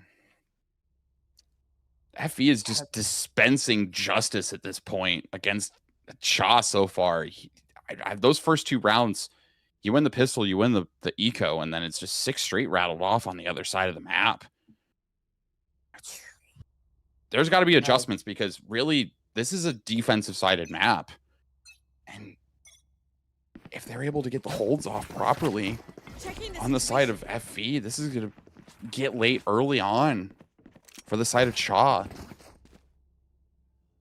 Yeah, but we got to question what adjustments we are going to see from the side of Final Verdict as well, because that timeout, it does go both ways here, and we're seeing a big group up here towards this A push. Ping starting to come out, looks like with a big focus onto site, and it looks like you got one holding on to that site in symmetrical there. Money Backpack holding on to Heaven, big push. We saw pings early on going up towards ramp, and it looks like they're going in for a big ramp push here. Symmetrical still holding the site, Paranoia going out, pushing people out of the way, holding on to that site. Now they got full Havoc control. What do you do off of that? How do you convert this? Do you get it onto the site? Facade to take out Symmetrical very fast. No trade, or there is a trade back. Money Backpack and finding Facade. There's Sight onto Stellar. Yezer to take out Sight here. They're Peace with waiting the for read. Ethan. They know, they see it. And Peace with Ethan to take care of those whiffs here. We're on the 2v3 here. A little bit more even than we've seen from the side of Cha in Final Verdicts. Curious to see how this retake ends up working in their favor. Ghosty with a big pick. Money Backpack on Suguru. It's now 2v1, 1v1. So Ghosty does not get the final kill with Yezer to clean it all up and get the defuse in, trying to bring them into a possible tied half here, Panda. Money Backpack swung while reloading, and I started to panic in that moment. That was a really good job by Cha to get back onto the site. I don't know where Peace's bullets were going there, but able to split the map. The timeout was used effectively because the change of pace came through. FV didn't wait. They decided, we're going fast, we're going loud. You get the waylay up ramp very early on, but then the indecision kind of came through in the middle of that. Do we take the ropes? Do we actually flood out onto the site? Felt like it was too slow, and the rotates were able to come through for Cha in time. It's the blessing and the curse of... Oh my god, we're seeing the same combo again from earlier. Yeah, a lot of big ults coming out here. Stellar onto that big pig, duelist diffing Ghosty here. Sights completely being taken over. Ethan's utility catching out. Player holding out there. Yezer catching the lurk of Peace in mid. Odin, but Sight holding on to this little angle here. Do they know? See information coming out. Cosmic Divide also coming out to deny any additional information. They know about Sight onto that particular location. I guess Sight getting 2. Stellar with taking the trade on Sight there. Facade pushing in. Facade! Suguru to clean it all up there. Facade and Suguru completely ending it off there. That is devastating. That's not what you want to have happen when you use the Astra ult in that situation. Sight able to get out of the sight line of the players coming from Heaven and taking care of the players coming from Alley. Able to get 2 off the rip, turn it into a 2v3 situation, and then just being able to be cleaned up by Suguru and Facade. Suguru and Facade. Get them up to 7, have 3 ults online. You could use the run it back in this situation, but they're going to figure out pretty early on that nobody's here. Aggro push coming out from Cha, seeing if they're just gamble stacking, seeing what site is being executed on, but they hear the ults, they hear the eyes coming through, and it's just going to be a flood through the ropes, and Spike planted. it's all going to be on the Spectre, the Sheriff, and the Stinger to try and make it so that they can at least piece one back. They're just waiting for all of these players in CT before this flood comes through, and they're going to fly through the ropes here in a second. A lot of gunfire starting to come out with 3 players from Final Verdict taking out, and that just as soon as I started casting it, it is completely over. Final Verdict only losing out Facade there. That was so critical. Panda, I know you probably saw it. I saw it on that round. That plant, control the site, and then immediately pivot to control heaven. That was really proactive from their side, and I really loved seeing it. That was really, really cool. Well, when you're gamble stacking mid like that for a push, just trying to see if maybe they get into B, you get the cam out early on just to see if the push is coming up, and then you can flank with the classics. But they were on A site. So the plan, you know, you take the 50-50 and you lose the 50-50 at that point. Now you've got to win this round or else it's going to be 9-3. And you're about to be going on to the attack. Maybe we see that things are different. It surely could be. Yeah, surely can be. A little bit early push up here to try and deny that Cypher utility. But we got near four players, if you count Stellar here, holding on to this mid area here. Stellar could do a quick rotate through vents, but Stellar's holding on to that ramp, being very disciplined. A little bit of information coming out to try and capture anybody in that A main area here. A little bit of a stall here. People just going holding on back to the mid. denial of information, making them guess. Nobody's been seen on the Cypher cam. You have the Fade Eye that came through, and he broke the trip in mid. That's the only information that's given out. Oh, Ghosty's dead in mid. Never mind. Oh, well, that's some information that's found. We know who's playing, one person that's playing there, and you lose your main entry duelist there. 30 seconds left. Slowdown here is getting a little risky, symmetrical with an early pick. Showstopper being popped, but nobody's on this side again. And Ethan with his utility to take out Facade here. Now the entire round has been turned on its head. It's now on the side of Cha. 2v5 here. Plank going down. Nightfall being coming out to get that information and that decay in place. Both players from Final Verdict heading back into Garage to attempt to hold back. And we already have Stellar on the stick here. That Odin coming in to chip damage, and Ethan to clean it up. And we are in a 4-8 half here, Panda. Yeah, just Switching sides. the operator in screens getting the opener. Or Ghosty dying in mid to the Odin, the operator in screens getting a kill, and then Facade walking out onto B site, getting caught by a trip, getting taken down by Ethan, turning it into a 5v2 situation, and then it's just, you get to pop all of your ultimates. You get to have a little bit of fun in there at that point. Fade Ult comes through, Neural Theft comes in, Seekers came in as well, and you just get the smoke down, you stick the defuse because the bomb's not planted properly so that they're able to take advantage of it, but at the same time, you get smoked off, so you just have to gamble, just take a shot at it. Now let's see what Shaw can do. It was such a great, yeah, just working on that dexterity, you know, jumping back and forth between the ropes, creating a little bit of havoc, as they say. But slower approach from Shaw here early on. I say that as the initial push comes in. Facade caught out misses. early on with the pain shells to attempt to kind of clear it out there. Utility being pushed and put in the way to slow this down. Facade's going to get away with his life. A little bit of chip damage there from the pain shells early on, but we're seeing a disciplined Final Verdict holding on to it with that aggressive play in from Facade, holding that box angle there. Curveball coming out to attempt to catch anybody here, but do they hear the players running over towards A? They do not. Oh, Stellar onto Ghosty. Big pick here. No trade available, but Sugar and Stellar Ram. is shipped. Yeah, that's getting a bit of a push up here onto site. Site's going to be completely open. Site's completely free. And we're seeing Final Verdict attempt to go ahead and rotate in to try and flood back onto this site. Attempt to retake. We're not seeing any lurks. We're not seeing any crazy flanks. Stellar's holding on to that flank, though. Sod with a big pick onto Money Backpack. And we're seeing a little bit of a slowdown again. Information. You got the information of the two players inside of screens. Sod trying to get in and play the hero, jump down, try and get the entry in to the site, and now it's all left down to Peace with the right clicks coming in, but not doing enough damage, and Ethan to clean it all up with an 8-5 pistol round going towards Shot here. Stellar able to get the opener in mid while the aggression is coming through onto the A site. Suguru not able to hold the line enough at that point, gets forced off of it, gets taken down, turns it into a advantageous situation for Cha, as we're seeing more dexterity practice here from the side of Facade. But we're also going to see a fight in A main on both sides. Be right back.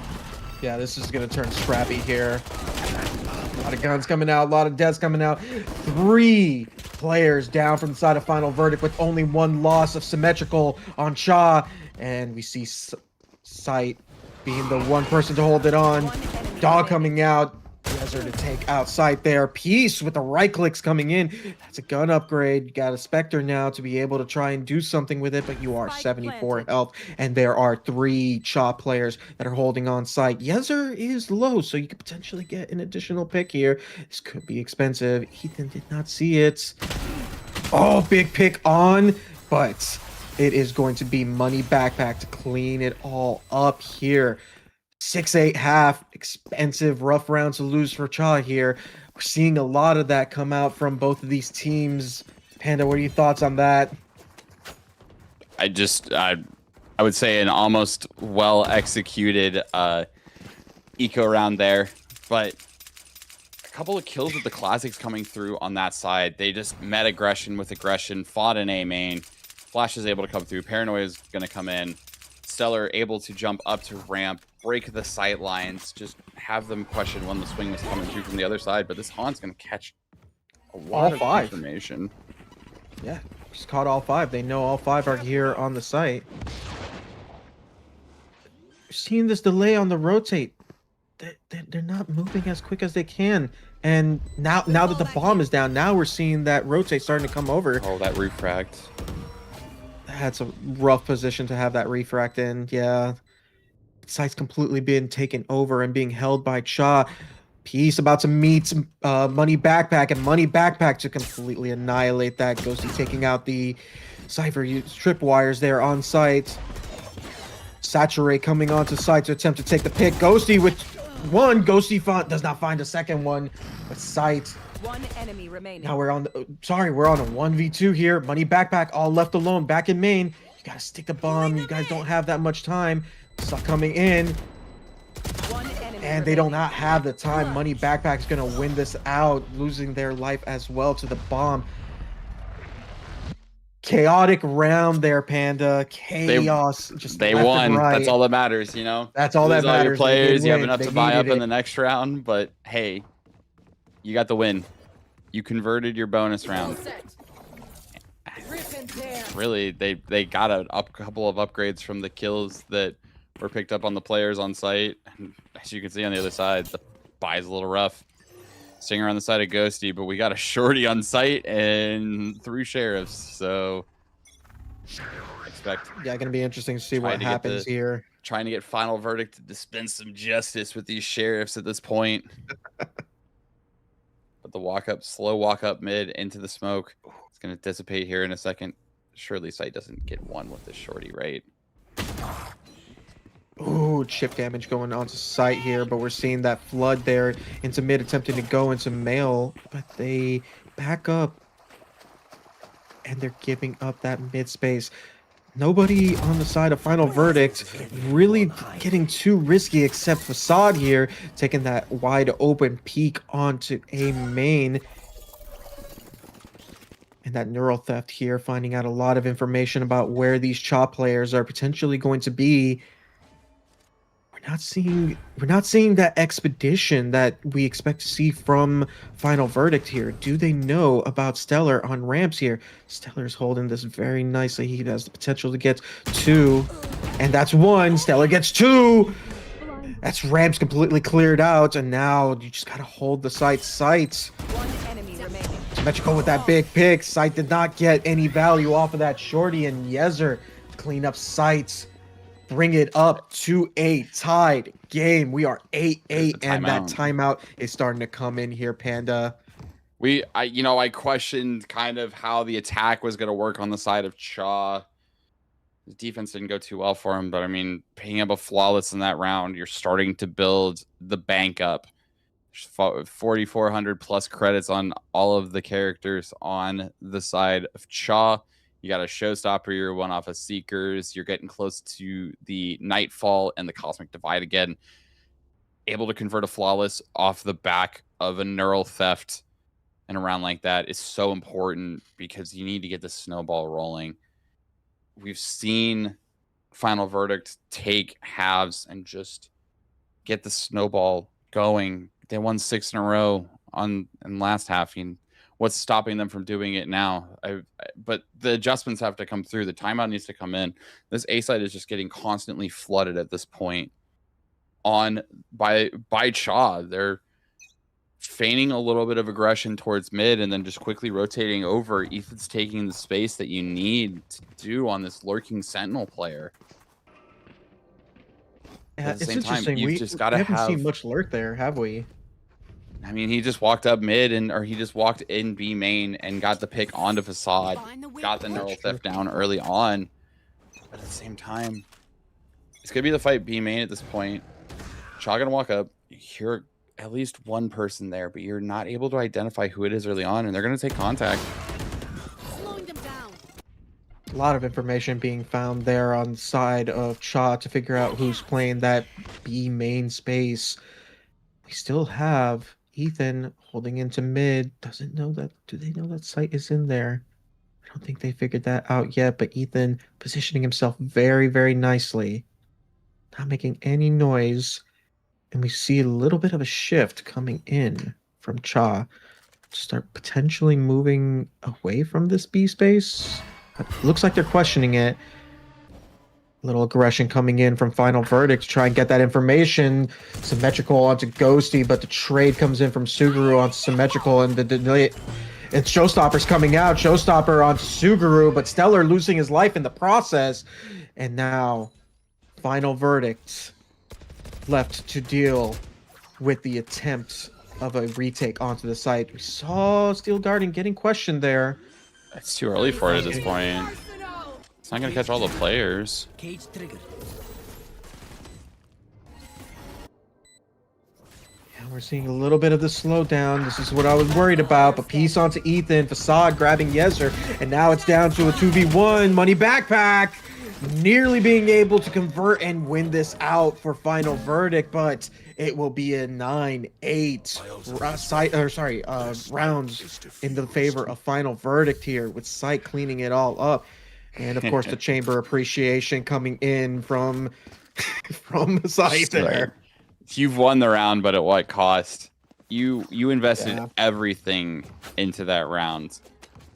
The buy that's going to come off the back of it, there are Phantoms, there's some Bulldogs, but there's some half armor. You might not be able to buy all your utility up at that point. Yeah, you do have the convergent paths. You have the run it back to play off of, and you're one off of the Nightfall if you feel like you need to fight for one of these orbs. But we've seen that Cha has been kind of giving space, not letting him get any information off of it, and especially when you hear run it back that early on. They're not gonna risk it. They do get the orb back. That run it back didn't find much value there, other than maybe getting some information that that main area is clear. Altor being taken out. Facade doesn't know that Ethan is there. Elsewhere, it's Stellar taking out Ghosty. Suguru onto Ethan, and Money Backpack with that trade on Suguru. And now, Cha has complete control of B-Side. Cosmic Divide coming out. And it's left to Sight and Peace to attempt. Do they clear out Stellar? Stellar taking out Peace, and now it's all left down to Sight. She heard the footsteps in Alley here. Has to save the gun at this point. Agreed, You can't afford to have to rebuy into this round, into the next round. As long as you're able to get out with your life, that's just the most important thing at this juncture. We saw the Astra ult come through, so you traded the run it back for the Cosmic Divide and the alt bank, and their Seekers are going to be online for next round. I guess the Nightfall was also used in that situation too. Yeah, it was. But it's starting to look rough, you know. That one round you win, you reset your loss bonus, and the snowball kind of just starts again. It's not like Cha got any poorer off of that round. They're still able to rebuy into this healthy economy on 5 or 4 of the 5 players on the team. But even then, you're able to supplement other rifles over to players if they're lost in the middle of the round. Need to move my wall. It's not looking good on Final Verdict's map pick. But I've seen crazier things happen on Split. Just in these last couple of weeks. Yeah, no, Split is definitely one of those maps that things can change up like in a heartbeat. It's all going to be on this hero rifle on site. And they've got the read. It's on the right side of the map. They're going to be able to play the contacts. Cover going out. Jump Heat comes out. Smoke early on. Stellar to take out Facade onto that defense, that defender on A site. You still got one defender left site with a big pick there. Also barely Ethan, but Stellar with the trade. And now we're left in this position. They don't have full site control yet, but it looks like we're seeing this little bit of a insert being left, and the rest of the team is looking like they're getting ready to rotate, but that B site completely open, completely free, and we see the entirety of Cha running over there. It's only now that Final Verdict is now realizing it. They do have the Waylay ults to attempt a retake here. They hear the bomb go down, plant going in, and it is stuck. You can't afford to use the convergent paths in this situation. You can look for the play here, but at the same time, there's so many low health bars. You've got no armor on the only rifle that you have. This retake is going to be so hard. But again, crazier things have happened. Yeah, absolutely. That money backpack grabbing on Sugar, symmetrical onto Peace here, and it's all left down to Ghosty, the IGL and the Duelist. Those blast packs pushing them out of the way, and Stellar with a great 3K that round to bring this up to 10-9 with Cha taking the lead on Final Verdict's map pick. This is where it's starting to get scary here. You have the buy come through, and you need this to be, to put this into perspective for FE, you need this to be flawless. You need to use none of your ults, and you need to be able to charge the Fade ulti up at this point to get yourself into at least reasonable position.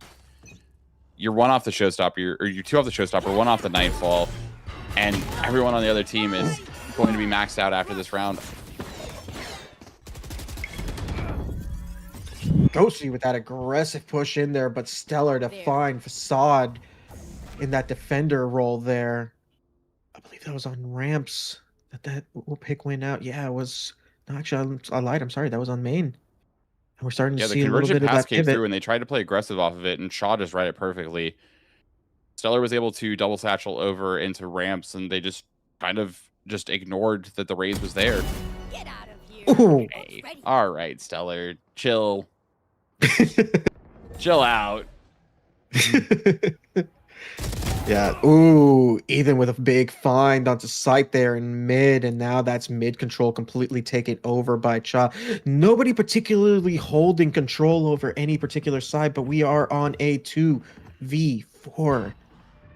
Seeing this pivot over towards B, and it looks like they got the control onto this site. Stellar still inserted on A. He knows that Suguru is here. 30 seconds left. And he's holding on to that mid control there even further. Yezer to find Peace, and now it's all left on Suguru. Question is, are they going to go hunting to try and get this rifle out of the way and guarantee potentially a win on Final Verdict's map pick here? I mean, they might go hunting at this point. Hunting just seems kind of, I don't want to say irrelevant right now, but I guess the only thing you don't want to do is if Suguru gets a couple of kills here, get the Nightfall online. This round started with a convergent paths in a main, with the aggression being played off of it. And Shaw just did their standard opener on this and just sit back on the other side of the vent door, just chilling, not getting any push coming through, not allowing any quarter on the side of on the side of final verdict. So we're seeing, yeah, I mean, the timeout has to come in at this point. You need to figure out what's going on 100%. because this is starting to look like it's going to go to Summit with Cha up 2-0 onto statistically one of their better maps in the pool now. Arguably their best map, in my opinion. It might be their best. Every I mean, Summit map has but been at the a same time, do they complete have a washout. bad map in the pool right now? We've seen at this point that You're they're right. able to they've been able to pull off wins on every map. It's just kind of, you don't have a permaban at that point. You have just the ability to say, hey, we think you're good at this map, so we're not going to play it, and we're going to force you into a situation where you're going to all these other maps. Just drilled, have protocols in place on, and just good luck. You're going to need it, especially when Stellar is frying as much as he is right now on this raise. Yeah, Stellar is completely locked. 26 and 12 on that particular kill line, the KDA here. So It just looks like it's going to be the same opener. They're gonna sit back. They're gonna wait for the sky flash to come through. Or they're gonna wait for the flashes to come through. They're gonna wait for the eyeball to come in and break it, and they're just gonna stay out of sight. And they're gonna deny all the information that they need to for the first 10 seconds of the round. That's gonna make final verdict ask way too many questions that they can't answer in that reasonable amount of time. I mean, they can walk up. They've the only information they've gotten at this point is there's a little bit of a drop and there's nobody in bottom mid. Like. But these rounds have just been so passive on the side of Cha, making it so that FV is the ones that are forcing themselves to have to get into situations where they're susceptible to mistakes, and Cha is just winning the gunfights based off of it. Showstopper coming out to find Peace, the only person on site, and it misses. But Stellar to clean that all up. Ghosty to get onto Ethan here with that first pick, but Money Backpack completely blinding, takes out Facade. That's a huge pick with Ghosty in the trade onto Money Backpack here. Those are gun upgrades that are being pushed, but we're seeing this push in from screens onto Heaven to try and deny that retake here. Suguru doesn't know, doesn't clear it. Stellar to take out Suguru here, and now it's all left down to Ghosty and Sight to attempt to retake everything and defuse. Pink Shell's coming out. Yezer to take out Ghosty, and now it's all left to Sight, who cannot take the defuse, and all of a sudden, it is now match point for Cha on Final Verdict's map pick, and this is where things are getting scary. This is where things are getting deadly. We need to see some hero rounds come out from the side of Final Verdict to potentially keep this game alive or bring us into overtime. 9 of the last 10 rounds have gone in the favor of Cha. They have an answer for everything that Final Verdict has been throwing at them at this point. They've thrown the law book right back in their face, you know, getting themselves into situations where they are posting no quarter for enemy soldiers. But Ghosty gets 2 in bottom mid to start this round. Exactly what you need in a situation like this. But I don't know if they're expecting Cha to be all grouped already like this. The death ball could potentially be coming in mid. There's no crossfire setup. Facade's just out in the middle of the open right now. If they swing this, it's gonna take pure gunfight. Information being found there. Spike down mid. It's huge symmetrical there, and now mid is completely open. 3v2. Keeping things a little bit quiet here. More and more space being taken from the side of Cha. To try to take that mid space. Money Backpack sees the shoulder there. Symmetrical to even things out. It's now a 2v2 here. Money Backpack with a little bit of low health. Suguru with this attempted reflank, this re-clear of mid here.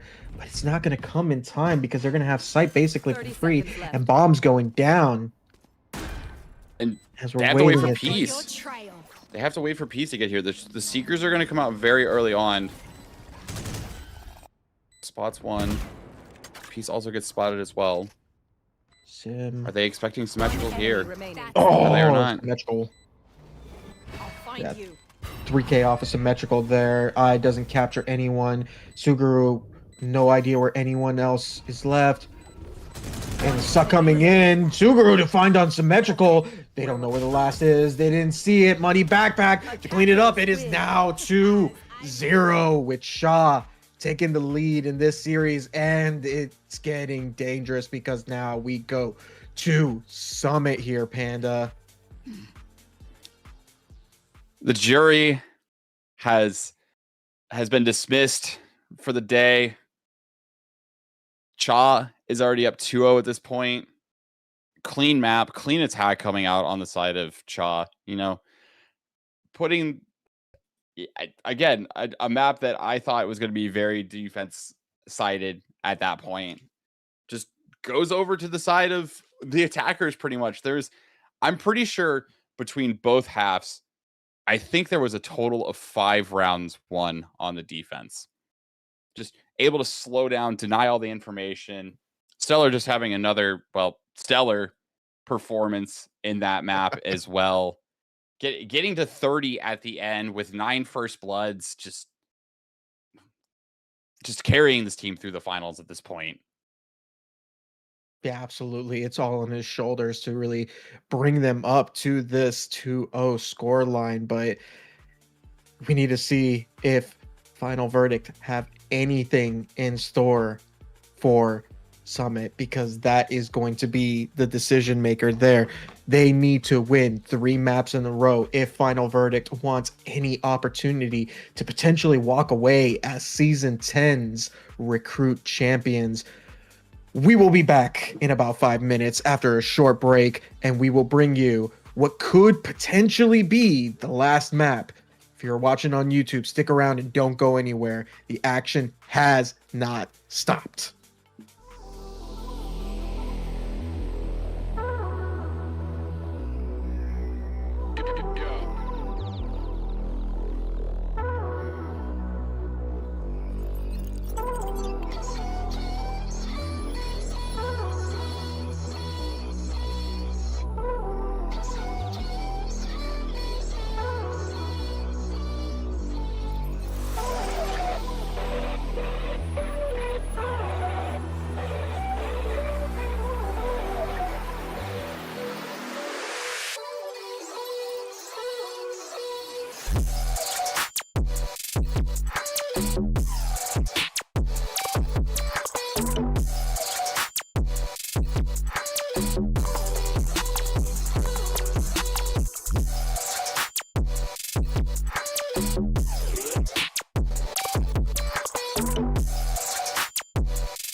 party to the sun. See you vibing with me, I just wanna see what's up. We just started dancing and I think I fell in love. We won't get this moment back, so please lift up my cup. Do you wanna see the sun and have some fun? Do you wanna see the sun and have some fun? Do you really wanna see the sun? I see you vibing with me, so what's up? We just started dancing, fell in love. But we don't have to do it if you don't want. Do you really wanna see the sun?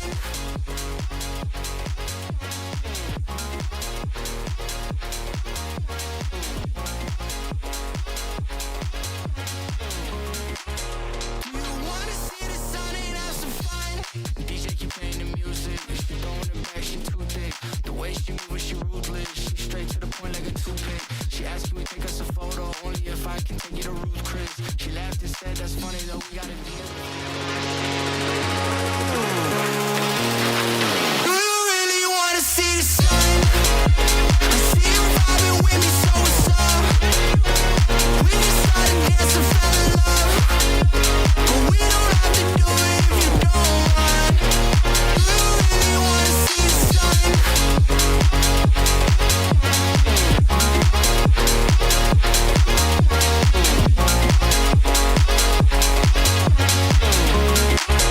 Do you wanna see the sun and have some fun?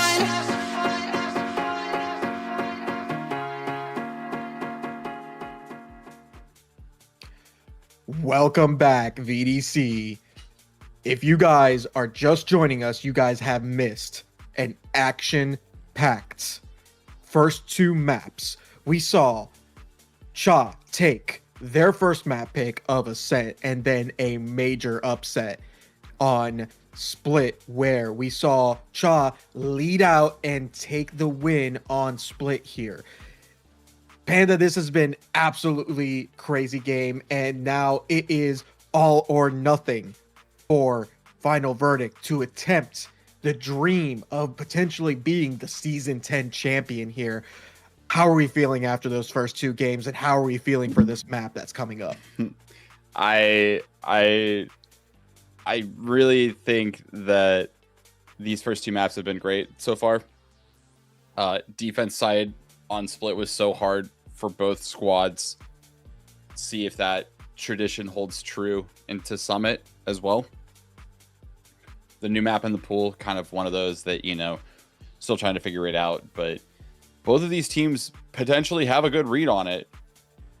Let's see if Cha's read is able to is better in this situation and they're able to close out the 3-0, or if Final Verdict can start us on the path of a reverse sweep.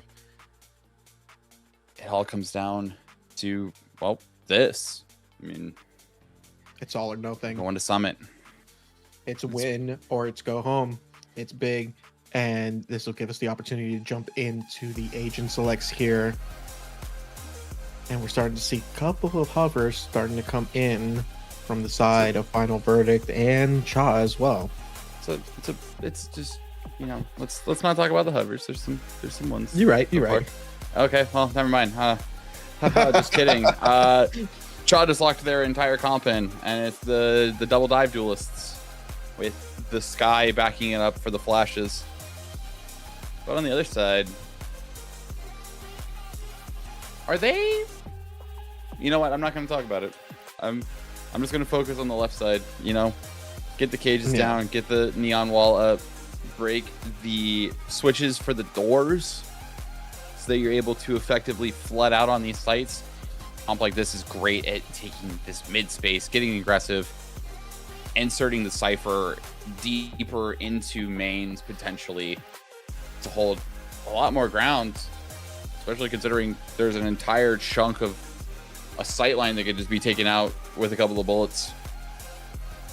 Dropping the switch permanently for the, well, I guess temporarily for the rest of the round, forcing those doors to be closed. But I'm gonna see final locks and kind of something that you would expect at this point. given the nature of how this team wants to play. Double Duelist, Cypher for peace this round, and then the Fade Omen for Suguru and Sight. Yeah. This double dive comp that Cha have been running, it has been so hard to counter here. They have had the read on these maps here, and they know what they're doing ultimately with this double dive. They have done it and executed it so well in their favor to be able to take that space on that site. See a couple pings starting to come out here from Final Verdict to kind of gauge, looks like potentially a little bit of a mid elbow push, possibly, question mark here. But yeah, this is gonna be really big. You know, again, this is all or nothing for both of these teams, and you know, basically rosters aside or character pit selections aside, this is gonna be a very, very big map. We want to see this very early on. We see the mid door. It sounds like it was closed very, very early there. Ghosty with this early push in. This push in onto site, closing in that door. Flash coming out.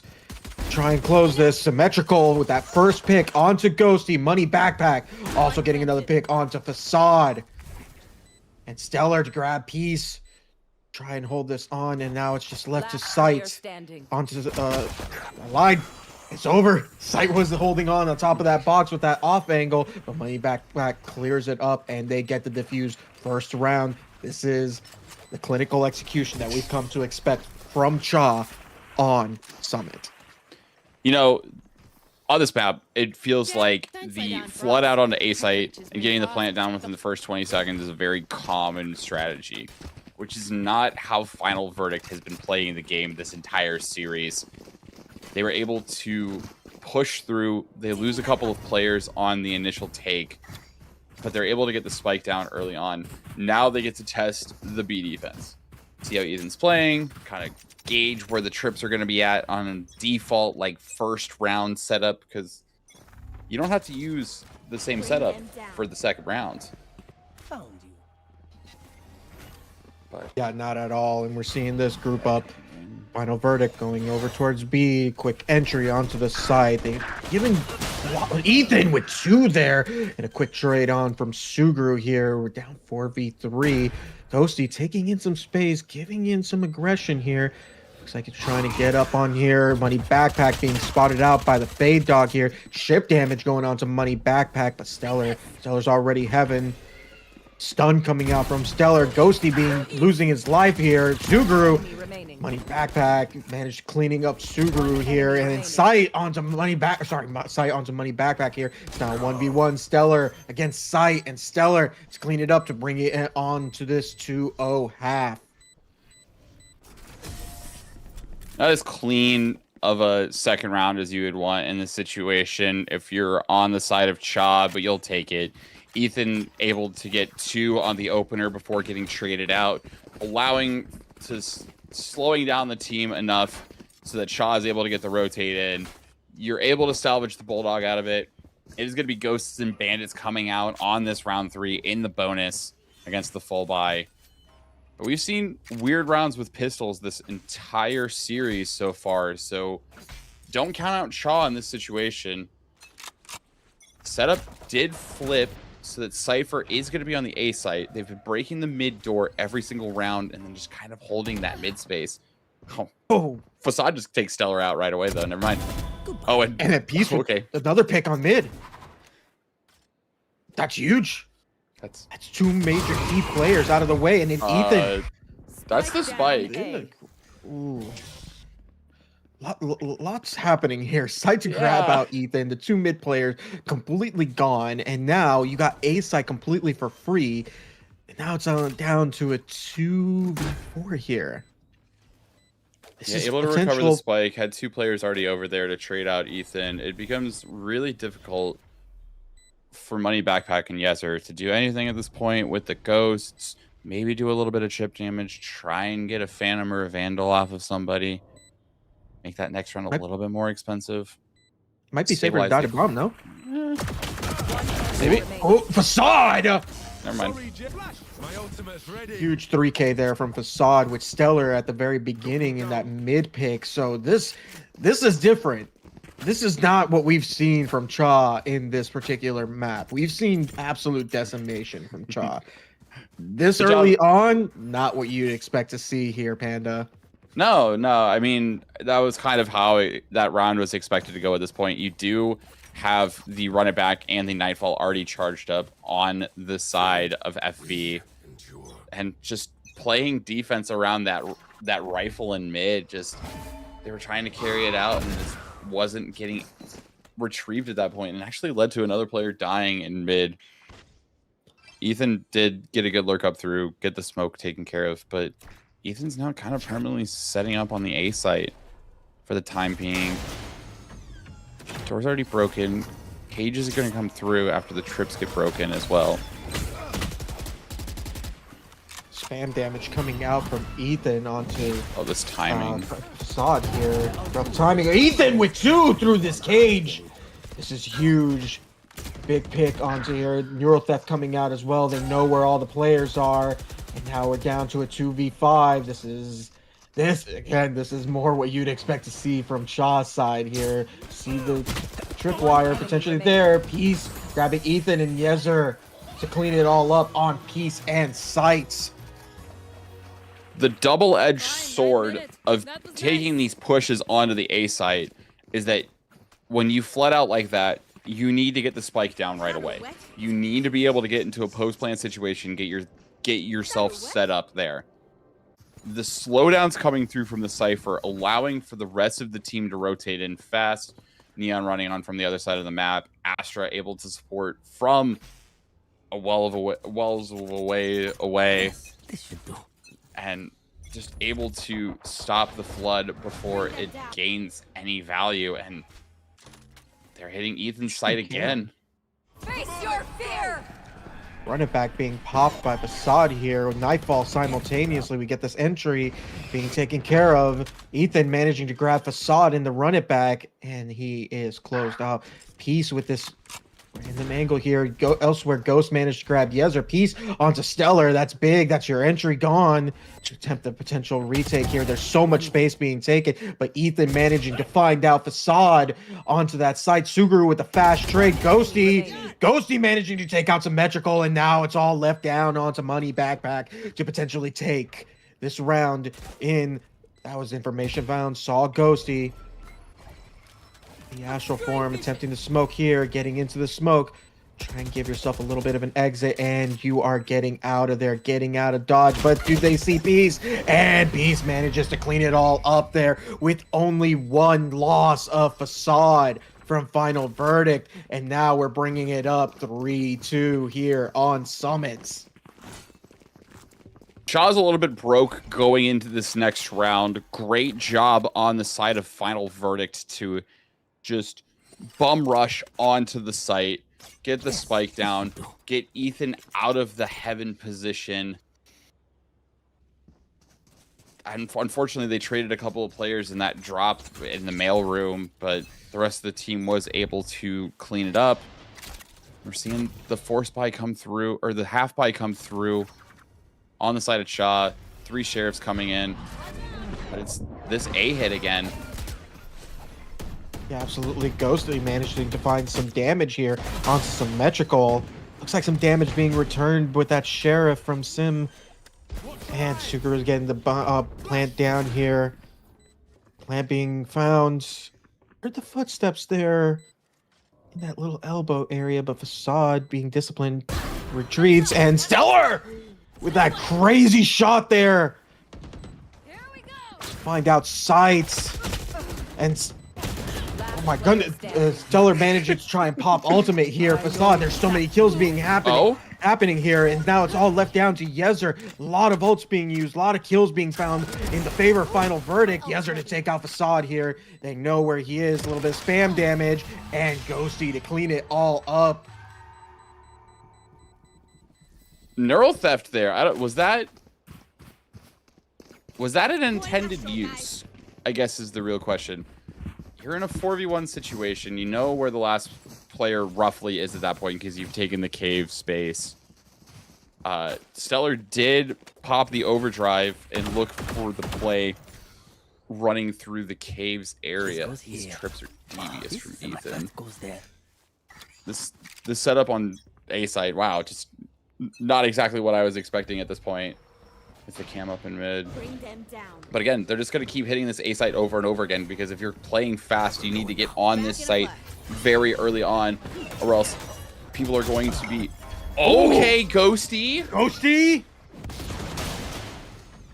That smoke that Sight keeps putting there in the middle of Sight is so strong. Facade managing to take out the Odin.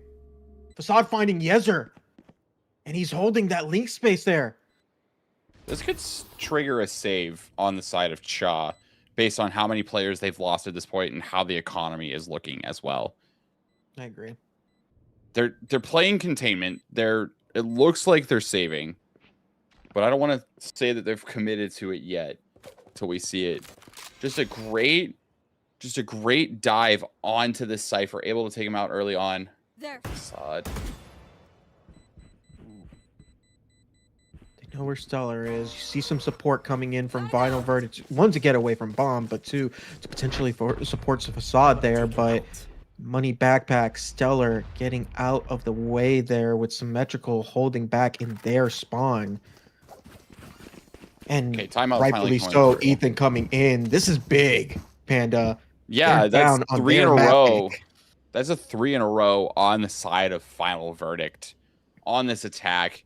Able to get in, shut down the Cypher right away, get onto the site, flood through, get the player in A elbow area taken down as well. You lose 2 players early on like that, and the enemy team is already entrenched in post plant positions. It's just so hard to try and dig them out at that point. So it makes sense that the timeout is coming through right now. The preview of this is there's another Odin coming through on the side of Yezer. Ethan has enough money to buy like a half armor and a guardian with the rest of the kit. But on the other side, 1 off a run it back from the shadows is online. Convergent Paths is 1 off. 3 off of the Nightfall. And the most broke person on the other side is Facade at 4,200. So even if they lose this round, they have enough to buy into this next round as well. The alt bank is starting to show up. The economy is getting online for the side of Final Verdict. This is looking that it could potentially be the snowball, but I mean, we've seen the attack sides be just so much better for these teams than these defenses. So maybe that'll transfer over to this map. Maybe we'll finally see the defense actually win championships, as they say in American football. But this is also the first time we've seen the mid push come through. Yeah, this is a lot of space being taken here from Final Verdict to try and push into the site. Looks like Stun not finding much value. Saturate coming out. A little bit of attempted jiggle and spam coming in. Bladestorm. Blades are not finding any value. Symmetrical with a big dog here to take out Sight with that dog. Sight must have been extremely low, and Yezer trying to spam. It looks like an unspammable box there, just maybe in that little corner. Get through all the way, and Facade still holding it. Facade's ready for somebody to get greedy, attempt to peek him out. The Facade on Symmetrical here. Symmetrical managing to get away with his life, but he doesn't. He loses out there. Stellar to find peace, and the Facade to take another kill onto Yezer. Stellar holding down the site. He said, "This is my site, you get away." And then now we've got Final Verdict, the 2 members here, attempting to push onto the side to attempt to take it, get the plant down. Stellar still holding on drop here. They don't expect him to be in mailbox. Clear out Stellar. Stellar with a huge 4K and 2 to clean it all up onto this round. Bringing this up to a tied game, 4-4. Not what we expect to see out of Cha from this particular map here. Panda, this is huge. Yeah, the wall going up making it so that it could be Neon crossing through backside to group with the rest of the team or sitting in mailroom. Needing to be able to try and commit resources to dig that player out, just clear that position for the post plant so that you're able to isolate one more spot away from the team. But didn't get cleared. Stellar was able to pick up the 2, get a 4K on the round, and tie us back up. 8-8 or 4-4. Yeah, we're seeing a little bit of that early information coming in from the lines. You see the slowdown coming in. Convergent pass coming out. Ghosty taking a quick pick onto Stellar. A lot of gunfire happening here. Not much being taken except Symmetrical. Takes outside. Ghosty taking that trade onto Symmetrical here. Down onto a 3v4. Numbers in the favor of final verdict.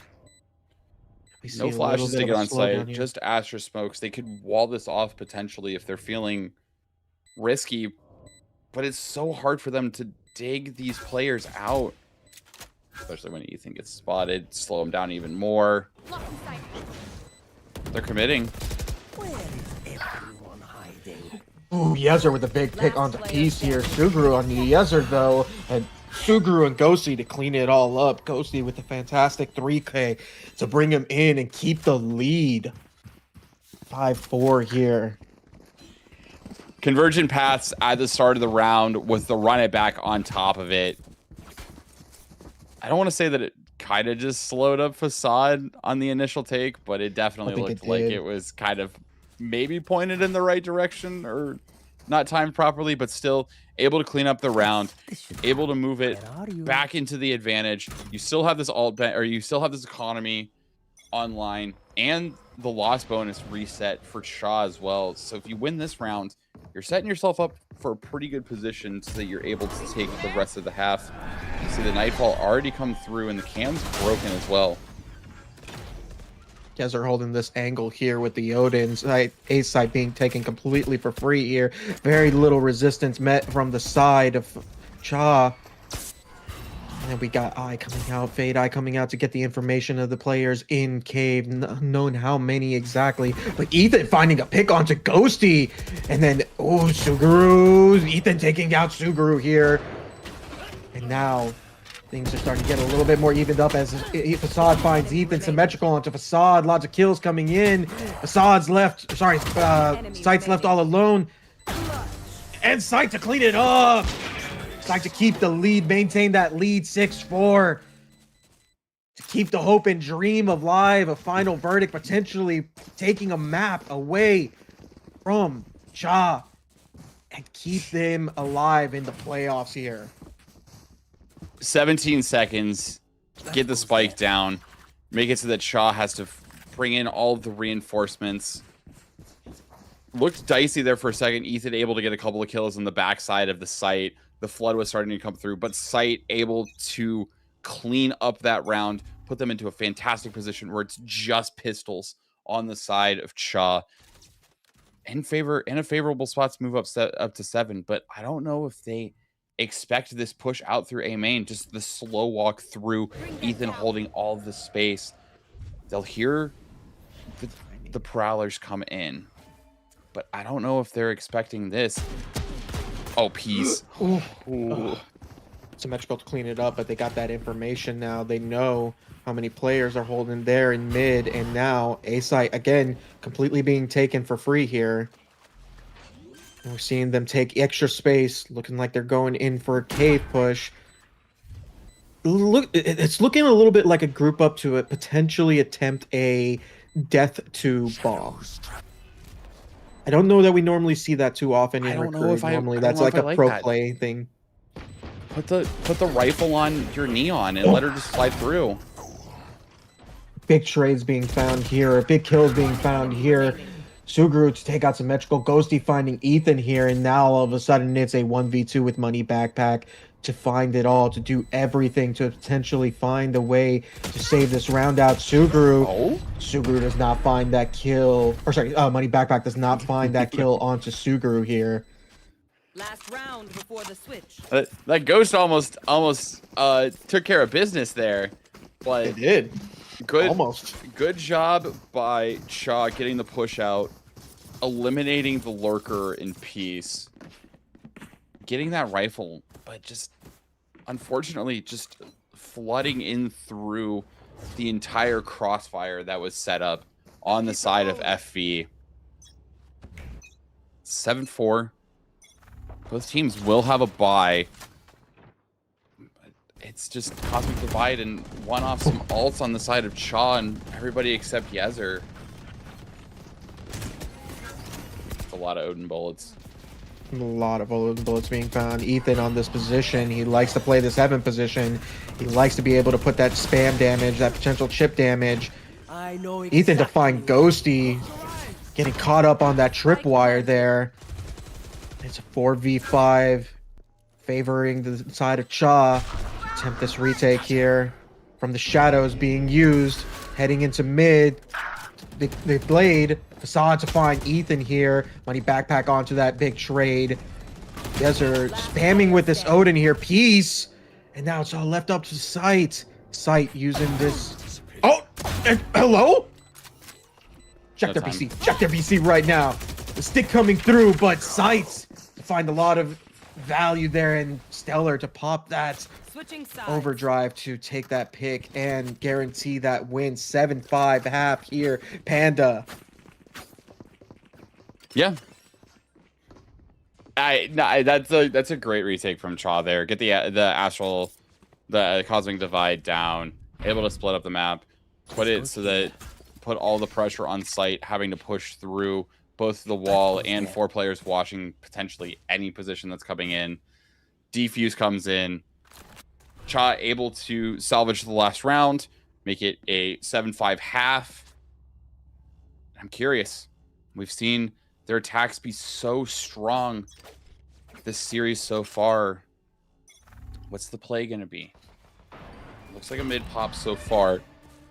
Han's going to catch three though at bottom mid. Give him a little bit of information. Yeah, a little bit of aggression coming out on that A main area. We're starting to see that, but they're committing to this mid push.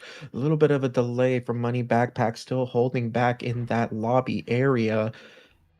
See Sight holding this little angle here. Big information found. Chip damage taken. Gets away with her life. Suguru finding Stellar, but Stellar responds with a bullet here. Yezer with that dash and Ghosty to take that pick. Stellar with the Stellar with the pick onto Facade. Ghosty walking away with his life. That's information being taken there, and the wall coming in onto Sight. Full take. Ghosty take out Ethan. Aware of that lurk. Has to Now wait it's for left. reinforcements though at this point. The rest of the team is rotating through CT spawn right now. There's a chance that Ghosty could get hunted out before this play develops. But it's so hard to figure out where all these players are dug in at. Okay. Peace.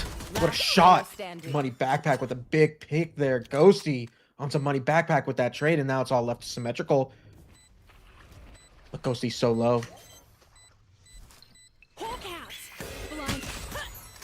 And Ghosty with a clean 4K to keep dreams alive and take a pistol round away of final verdicts.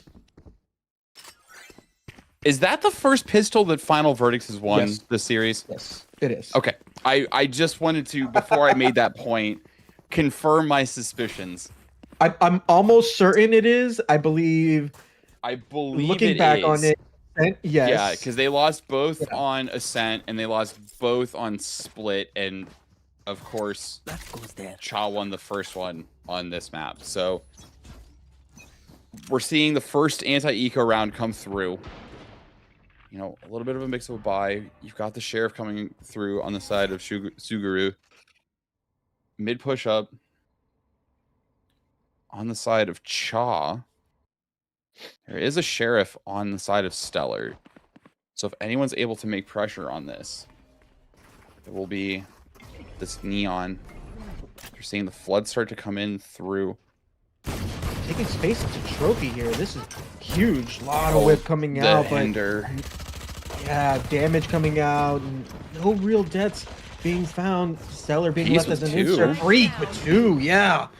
Or sorry, Peace with 2, excuse me. Facade to find Ethan, Suguru, and that's a flawless round from the side of Final Verdict, and that's how you want to kick start your defensive side. That's how you want things to work. This is how you could potentially keep yourself in. for a Early potential timeout. comeback. Very early timeout. Wow. Didn't Could expect be that seeing at that something point. that they noticed. Maybe just hitting the button early on, just being like, okay, we're at a spot.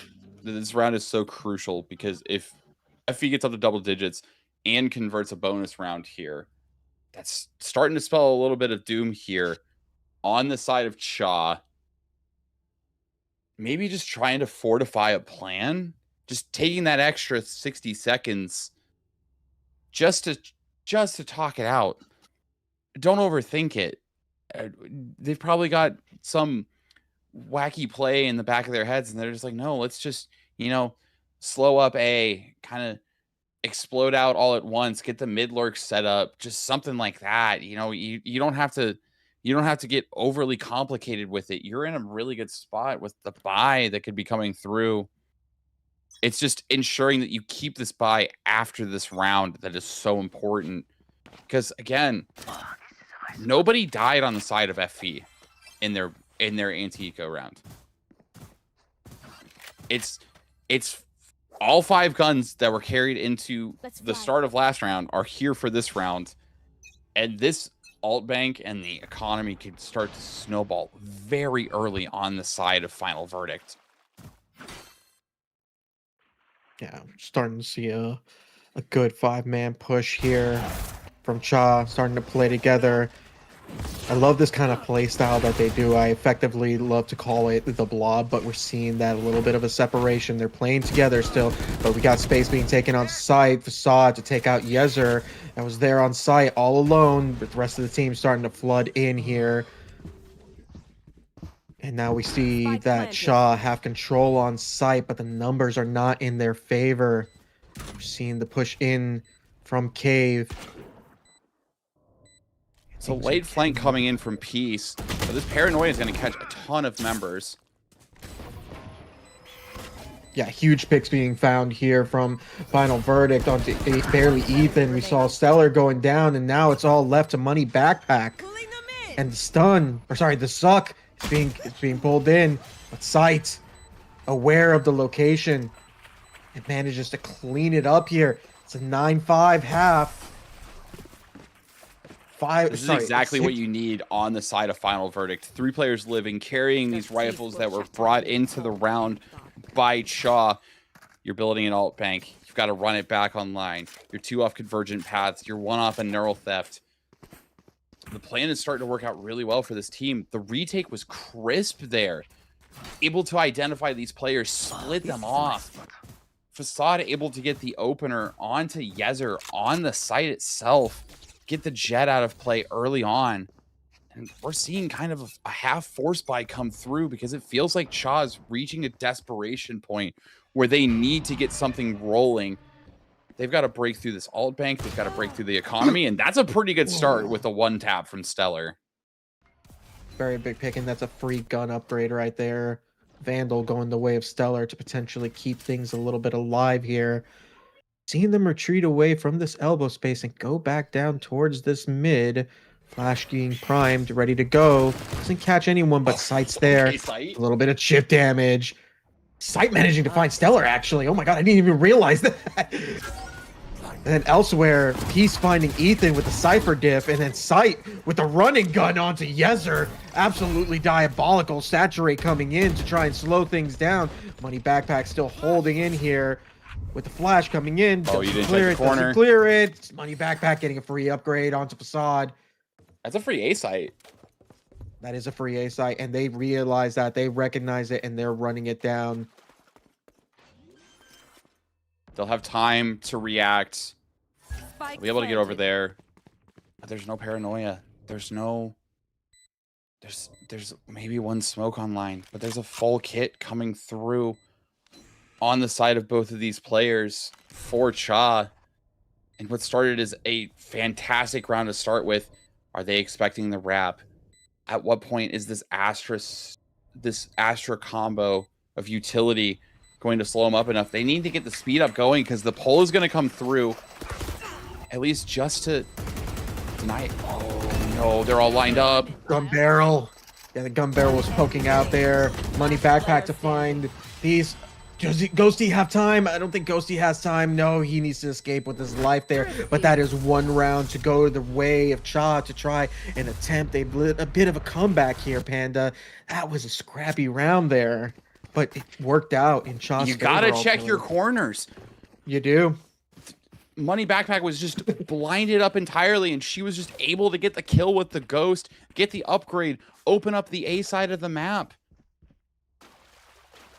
Cha was able to pick up a crucial round there, but at the same time, that resets your loss bonus.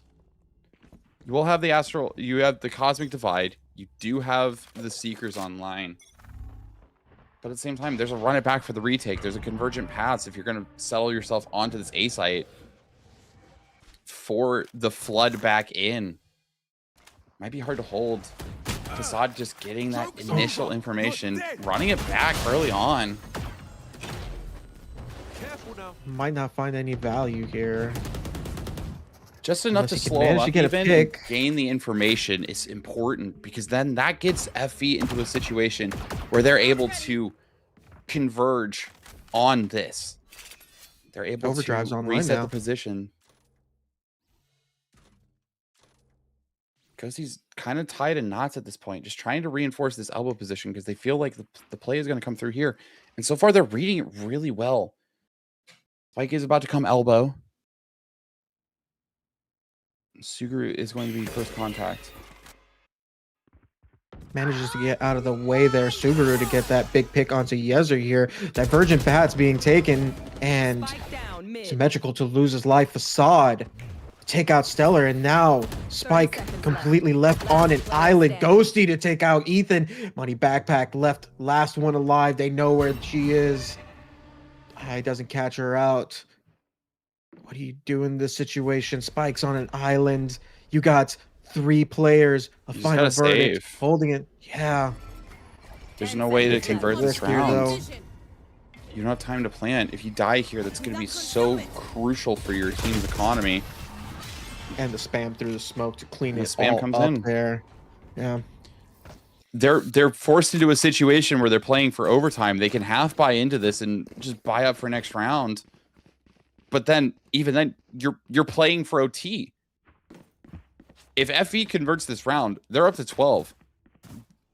The best you could do is overtime at this point, as we're seeing the force buy is going to come in, which is going to make the buy on the next round, if they lose this, that much worse. Snuff them out. Yeah. I don't big agree with worry what they're there. doing at this point, but I mean, they must have a plan. B-site is going to be the play. Cypher is already set up over here. Cam is down, so they kind of have an idea as to where this is going. Seekers are going to come through. But the Yeah, hinder spam catches. coming in from Peas. Oh my god. He's to find 2 there. Ghosty finding 1. Ghosty finding 2. And then Peace to clean it all up with the 3. Peace and Ghosty, the defenders on the site of B there. Just absolutely demolishing Jaw. And now, Oh my a gosh. map 4 this and is a potentially disaster. a map 5 is This is a on the disaster for cards. Shaw here on your map It pick. is. You used the Cosmic Divide. You used the Seekers that round. You used all the money that you had in your... You used all your lunch money last round, and unfortunately, you can't afford to buy in this round, you know? Yeah, it just makes it that much more difficult. Brother thought he had Phantom money. I guess Spectres is all you can get at this point. I mean, you get the overdrive that could possibly be popped through, but this Cypher can just shut this down immediately with this trip and potential spam coming through on the other side as well. Oh, that's a beautiful hinder. Oh, that's big, and that's unfortunate. East and Ghosty find Stellar and Ethan. 2 of your top-rated players there from that side, but Symmetrical to take the trade here onto Peace. And Facade to grab 2 here on Money Backpack and Symmetrical, and now it's left to Yezer to try and do it all. And Defenders final win. verdict. Okay. Keep their dreams, keep their hopes alive. It is now 2-1. With them losing, losing their map pick. I say this in the most non-cursing way possible. We've got ourselves a series on our hand at this point. Caster curse. Final verdict, coming go in. on to Chaw's home turf and take care of business. Facade and Ghosty just leading the way. The rest of the team not too far behind him as well. That was a fantastic map coming out on the side of Final Verdict. Just delivering when you needed it most. Backs against the wall. It's not about the size of the dog in the fight. It's about the size of the fight and the dog. And let me tell you, they were able to take care of it. Just rattling off rounds over and over and over again on that attack side. Or on the get the attack side going, and then on the defense they were just clinical. It was a well played map from them, and now we're going to Sunset, which again is one of these maps that is very common between these teams in the pool. But we also thought that this was going to be Chaw's map. Maybe the next one will be FE's map too. Yeah, so if you guys are watching on YouTube here, don't go away. As Panda has alluded to, we now have a series. Stick around. There is more action coming here after a short break.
to the sun.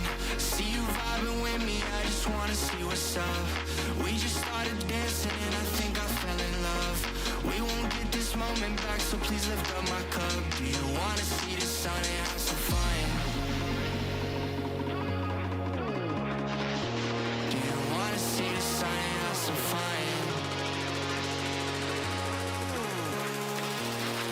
Do you really wanna see the sun? I see you vibing with me, so what's up? We just started dancing, fell in love. But we don't have to do it if you don't want. Do you really wanna see the sun? Do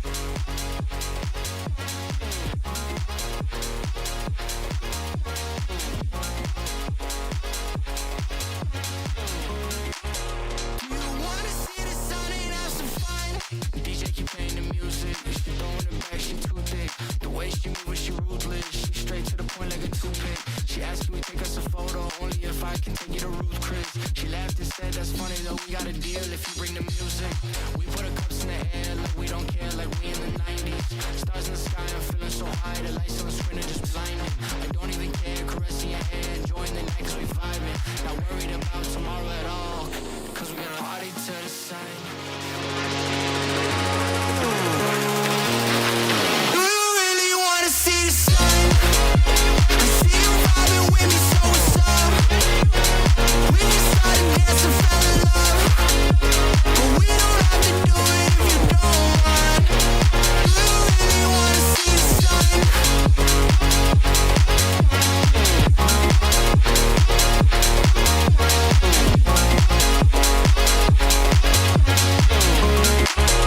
you wanna see the sun and have some fun?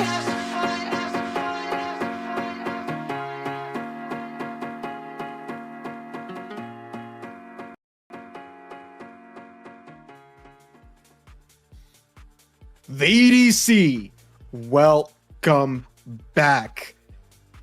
The reason I'm so hype right now is because, as my co-caster Trash Panda has alluded to right before we've gone over into the break, we got a series on our hands now. It is now 2-1.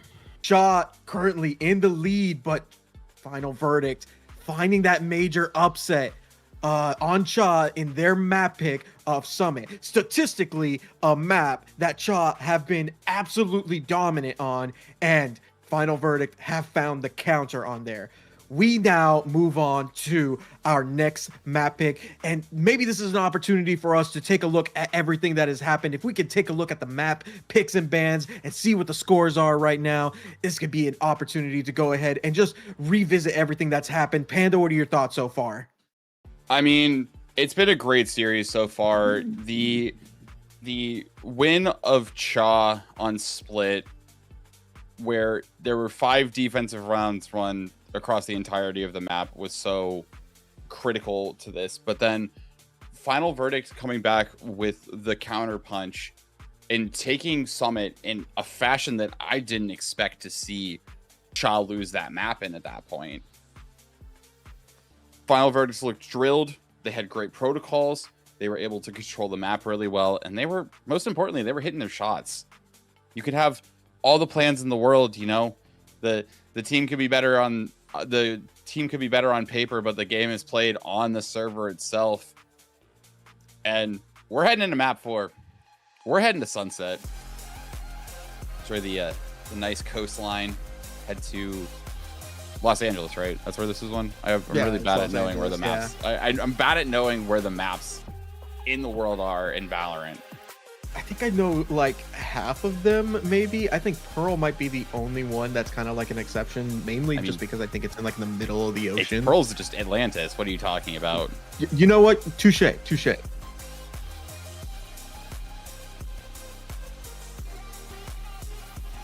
Oh, we're getting information from the our voice in my head is telling me here that Pearl is in Portugal. Thank you. That makes sense. The mysterious voice in my head. I never thought about it actually being associated to a country.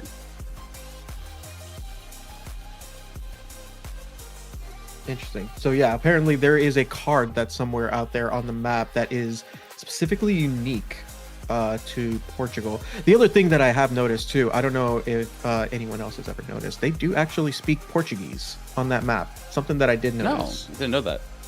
Yeah. So you don't know this, but if you didn't know, I have an MIBR player card. I am Brazilian, and I do kind of occasionally understand hints and words there, but everything is kind of spoken through like this little bit of a broken speaker. We didn't even get a chance to talk about the agent selects here. We're at like 0-7. We do that. We're But talking yeah, about that's, Pearl and we're going to Sunset. It's a great look so far. W Standard comp coming out casters. on the side of FV, it's the Waylay, it's the Phoenix, it's the Vise for Peace, it's the Fade, and it's the Omen, kind of the bread and butter, what it feels like for them at that point. But on the other side, Astra from Money Backpack. Symmetrical is actually the one playing the Phoenix this time. Yezer on Sova. Ethan on Cypher, and then Stellar on this Raze once again. Picked it on Split, picking it on this map as well. We're seeing FV start on the attack side once again. See if they can get the snowball rolling. See if they can pick up their second pistol round for this entire series so far. We already see pings coming across the map, and the big pings that I'm seeing are coming in from Final Verdict side, pinging exactly where Cha is located. This looks like a fast tiles we play. have- It looks like Cha wants to get straight into tiles, give up the A site, and then split it off. Yeah, and you can see that right as you say that, they're already making that run down tiles. Meanwhile, looks like Final Verdict. Final Verdict's taking all of that elbow space, converging onto A. This is about to turn into a very scrappy round as we see Link there being smoked off. We got backside alley being smoked off, gunfire being sent out. Couple of tags I think I heard potentially onto the Astra of Vulture's on Money the backside, so Backpack they know there. the duelists are there. They know somebody's on the backside of this map, so they've got to deal with 3 prongs of attack potentially coming through. Ooh, Stellar finding big damage there. Onto Ghosty. And we see Stellar and Symmetrical cleaning alley up, and now that's an alley of attack there. But Money Backpack with 3 there. Huge with the classic. And sticking this defuse here. That is huge from Money Backpack. Big round for Cha to go ahead and set the precedence to try and win. Winning their 6th pistol round of the series. Cha able to take control of this first round. That's the thing with not setting a player up on the back of elbow, waiting for this wall to get broken or wall to get tripped, that they're able to take that elbow space, and then you've got so many different angles that you need to keep track of at that point. You've got the backside, you've got the connector area, you've got elbow. It just turns it into a 3-pronged attack, and Cha is able to win on the first round. Carry some Spectres over. It's looking like it's the same play over and over again. A little bit, yeah. We see them doing this big push there onto mid, but I mean, you are on an eco here, so there's not a whole lot you can do here. We see down right now. Yeah, we see Peace kind of being that insert there, waiting for that potential, replay of what Shaw did in round 1. Symmetrical to find a big pick onto Facade, but Ghosty to get onto Stellar here. And now we're holding tight.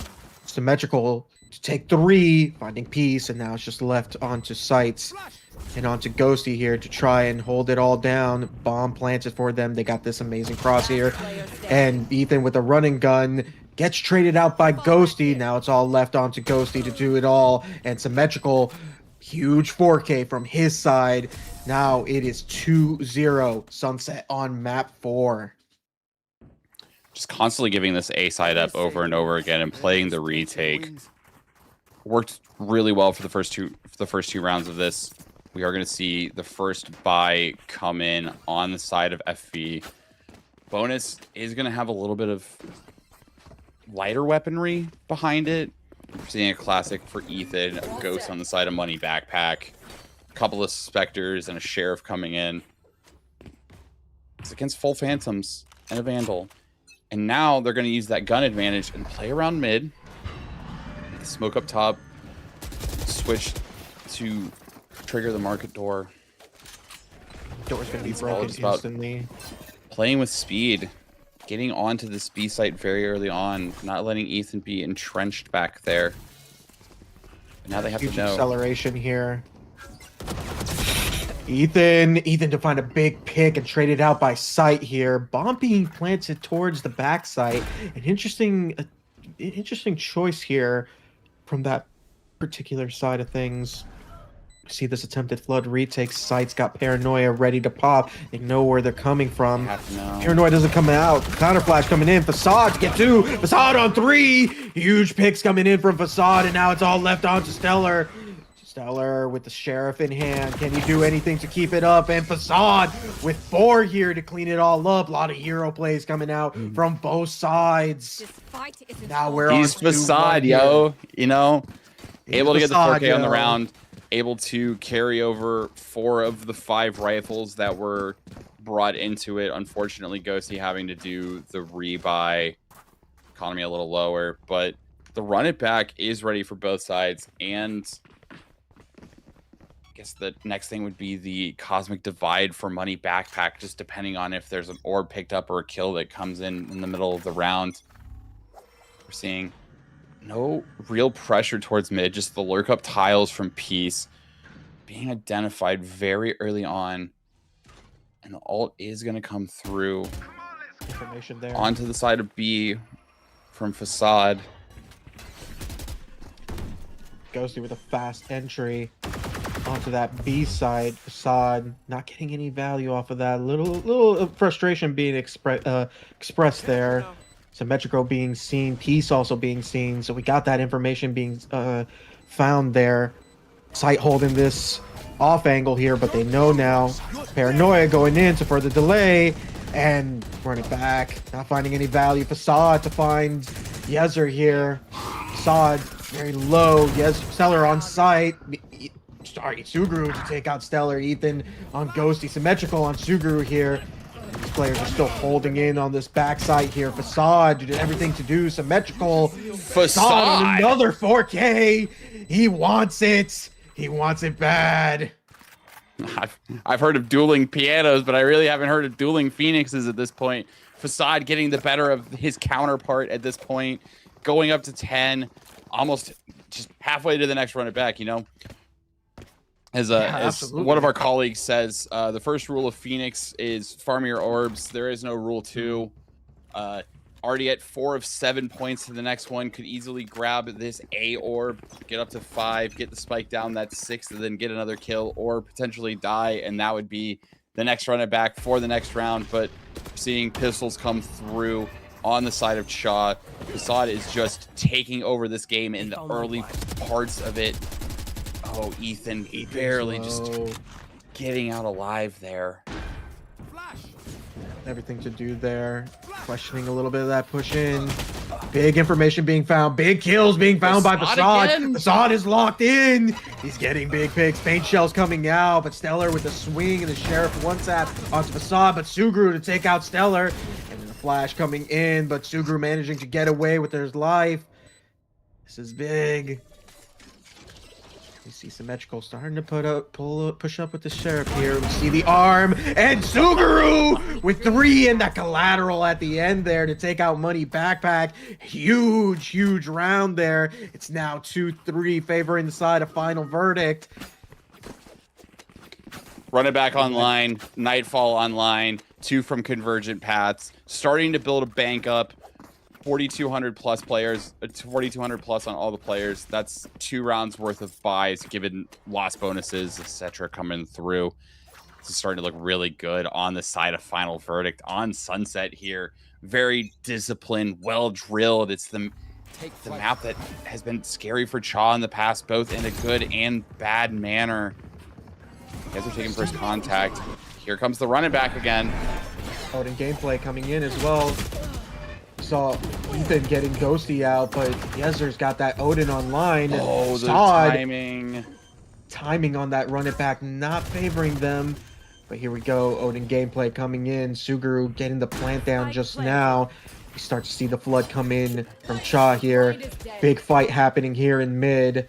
Stellar to take out Facade here. Symmetrical to take out Peace. There's a mid lurk. And now it's all left down to Suguru, but Yezer clean it all up with that Odin. And Ethan attempting to get that defuse, but gonna give it all out to Yezer there to try and get the oh my god, I forgot the Hunter's Fury. Hunter's Fury is Hunter's online Fury. now. Thank you. Showstopper's Hunter's there Fury as is well, online. as well as the Cosmic Device. You've got 3 ults on the side of Cha that you're now able to start building your own rolling bank with at this point. 2 off of the run it back. Odin carried over. Guns fully available for both sides after the early rounds that went over to the side of Final Verdict. We're seeing if it ain't broke, don't fix it. This B push again. But this time, no Cypher here. Just the 2 duelists. Are they going to check the box that Stellar's sitting behind? Oh, they know. Oh no. Unfortunate. Yeah, Symmetrical not able to find that pig, but Ghosty heavily inserted here in that position there in Marketplace. 2 here waiting to go for him. Smoke's about to dissipate. Splash comes out. Big pick onto Facade. Ghosty with the trade. And then Ethan trading back onto Ghosty. And Paranoia coming out to stall the players out in Boba. We see Suguru, Sight holding that position. They know their positions. They don't know about Sight yet. Do they? They possibly heard it. And the spam coming out. Yezer to take that counter spam there. And Yezer managing to find Sight hiding behind that box. It's now a 1v1 piece versus Yezer, but Yeez will win it out against that Odin. Good job identifying the crossfire there with the drone. Ethan getting the cage in place to try and split them up. But unfortunately, the trade already came through, and then it was just Yezer with a little bit of Odin gameplay heroics behind the back of it. That's another round going over to the side of Final Verdict. They're on a stable buy at this point. But if you look at the other side, it's 4 ults online. It's the run it back. It's the Hunter's Fury. It's the Cosmic. It's the Showstopper. It's just in a tricky position. As we see the Hunter's Fury get ripped early on, and it's going to get Facade out of the round. Did that almost tagged Sight there, pushing up to take that space in return, and we're seeing Ethan starting to make this push, but Ethan managing to get away there. Sight managing to get away with from the shadows, but Yezer unaware. Symmetrical to take that trade there in mid. Market door left wide open, and they got Sight for free here. Starting to push in. Got Marketplace taken. It feels like you have to rip one of these ults. If you're the side of Cha right now, you've got the Showstopper and you have the run it back that you can use, that you can charge up really quickly at this point. They know they're Boba. So the map is essentially flipped at this point. Huge hinder. Yeah, huge. Symmetrical taking this push. Symmetrical to find 2 here. And it's all over with Ethan sticking this bomb defuse. That was very interesting with the attempt to flip that map there. Very well played from Cha to get themselves back on the board and keep this a tied game. You have to do that in this situation if you've got that mid lurk going on, because that can take the space out of going in through the market door. Unfortunately, Peace died on the lurk because they weren't expecting the other player that was rolling in there as well, turning it into a 4-on-3 situation. Hunter's Fury and Run It Back were used that round. Showstopper, Cosmic Divide still available, but there's a Steel Garden available on the other side. Early Showstopper, just trying to take all of this mid space. Peace has to be careful. Side has to be careful. They can just be pushed here.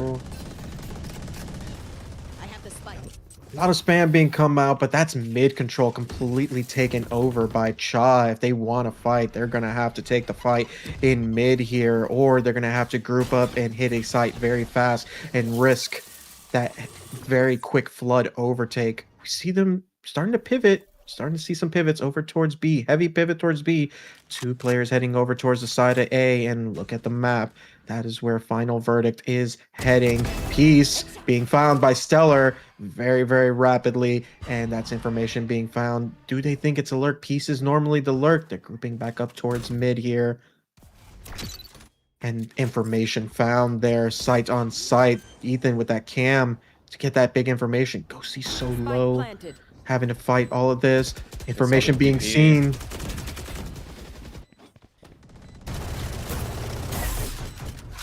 Yeah, spam's coming out. Saturate's going to slow all of that down. Facade taking out Yezer, but Ethan with a quick trade here. Stellar looking towards elbow, considering pushing that. Ethan taking out Ghosty, and now it's all left onto site. They know where she is.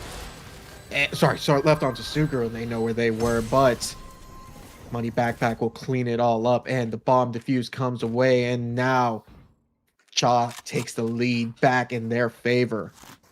Just trying to get established control of bottom mid, forcing them back into the CT spawn area, denying all of the control that FV tried to establish early on, working out really well for the side of Cha, eventually forcing them over towards the A site, getting the players isolated one by one into favorable positions, and able to clean up the retake. And we're seeing the first time in a while the buy is not looking good on the side of FV. Yeah, we're seeing a big mid push coming here from that side. Ethan Okay. to Ethan find somehow out gets one there. All another right. big trade here. And now they got site for free as Cha are looking to regroup, get back onto the site. Spike planted. They have so much space that they need to clear behind us because they have no idea what's coming in from B main. Joke's over. You're Maybe not. Facade to find the big pick here, but Stellar to take out Facade and the run it back. Facade still online. He's ready to go. Suguru to take out Symmetrical and a big pick here. We're seeing Facade look like he's getting ready to take that potential push there. But Ghosty getting spotted out in market. Stellar on Suguru. That's a big pick here. Because Ghosty's it's taking way running too long back to get over established toward on the main. backside Last player of this standing. play. Impressive wiring. Stellar all alone, but Money Backpack to go down and Sight to clean it all up onto Stellar here. It's now 5v5. We are tied back up.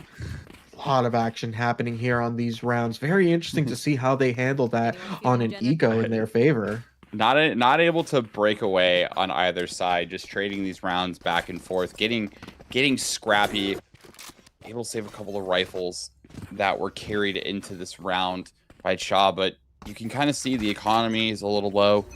Stellar 0 credits going into what will be the last round after buying an Odin for Yezer. So this has to get so much value. They need to take this round. They need to keep it calculated and controlled. And they're going over towards their favorite side of the map. Yeah, Nightfall starting to come out. We see that Stellar to catch out Ghosty, but Ghosty managing to get away with his life here. We see the Roomba starting to come out. Get that information there on site. Suguru getting a bomb down, taking a little bit of extra time to make sure it's in a good location here. A lot of spam. Dog's not catching out Stellar and Alley there, but look at these Cha players. They are completely taking that space there. It seems like there's a big delay here. Do they fully know about Ghosty in this position here? They don't clear it out. Ethan gets taken out. Ghosty to take out 2 and Symmetrical as well. Suguru on Yezer elsewhere.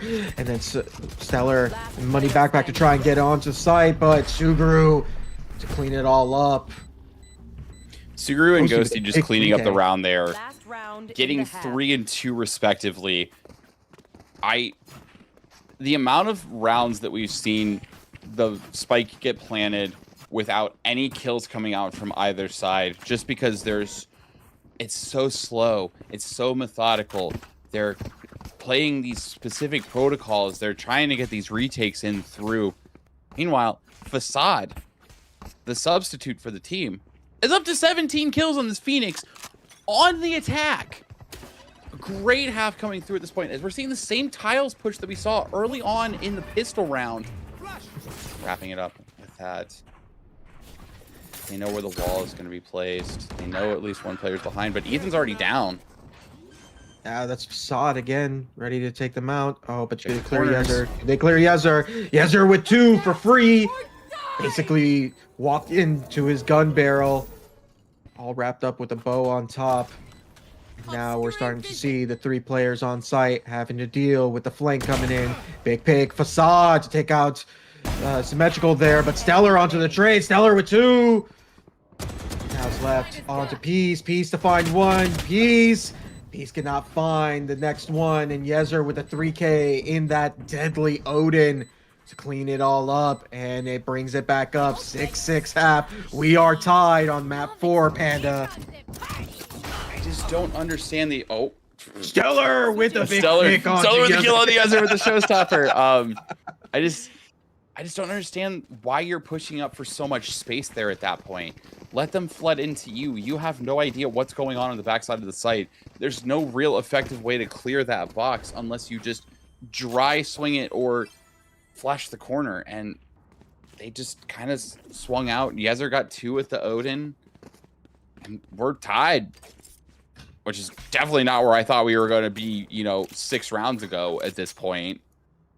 It's the caster's curse. It's a caster curse, We've got our series. We got our I said the line. You said the line. Interesting It's a shame. layout I that we're seeing apologize. here from the final verdict. Actually, we're seeing this kind of like group up in towards the spawn area to try and avoid that early Ghosty. information. And ooh, Ghosty Facade coming in as well to try and get that pick here, but Facade managing to find 1. And that's big. And we start to see them start pushing up this way. Ghosty and Facade with all of that tiles control. And we already see members of Final Verdict. They're already here. They're ready to hold on and receive the members of Cha to get onto the sites. And you see Paranoia getting ready to be popped here from sites. He backpack spamming that smoke. Ooh, that got very, very dangerous there. Peace with that early flash. They're aware of the slurk. Ethan knows. Ethan's ready for the second. Ethan to find 2. And, ooh, Peace with a big headshot there. But Suguru with the trade onto Yezer. Trying to clean up money. Backpack's 3 HP. So many low health bars. I miss his money backpack. Too far in. One enemy remaining. Stellar with that lurk location. And Stellar with 2 to clean up that round. And bring us into a 7-6 half. That's another pistol round the way of Cha. Stop if you heard me this story before. Cha win the pistol round. No? You've heard that one before? Okay, cool. Yeah, no, that's 7 of 8 going over to the side of Cha for the series. Great to establish early control in these rounds. It's just unfortunate look at this group circumstance up. that they tried that same tiles play. They were able to get the first kill on that push, and then just nothing came of it. They weren't able to hold the line. The subsequent move coming from A main wasn't there in time. But we're gonna see a good old-fashioned brawl in mid. That's what I love to see. Symmetrical barely walking away with his life. Wall's coming out to try and delay that push. We see them start getting more towards that A with only Peace on site to hold things up. They know their location. And Yezer managing to find out Ghosty here onto the site here, right outside of Market. But we see a little bit of spam damage, a little bit of chip damage coming in. Symmetrical to find Peace and a very big pick spam through the smoke. Symmetrical still very, very low from his interaction earlier. Bam still coming out, trying to find site there, holding in inside of Boba. And you see this retake come in. It needs to be clear. It needs to be clean. Symmetrical to find Facade. Suguru on the trade.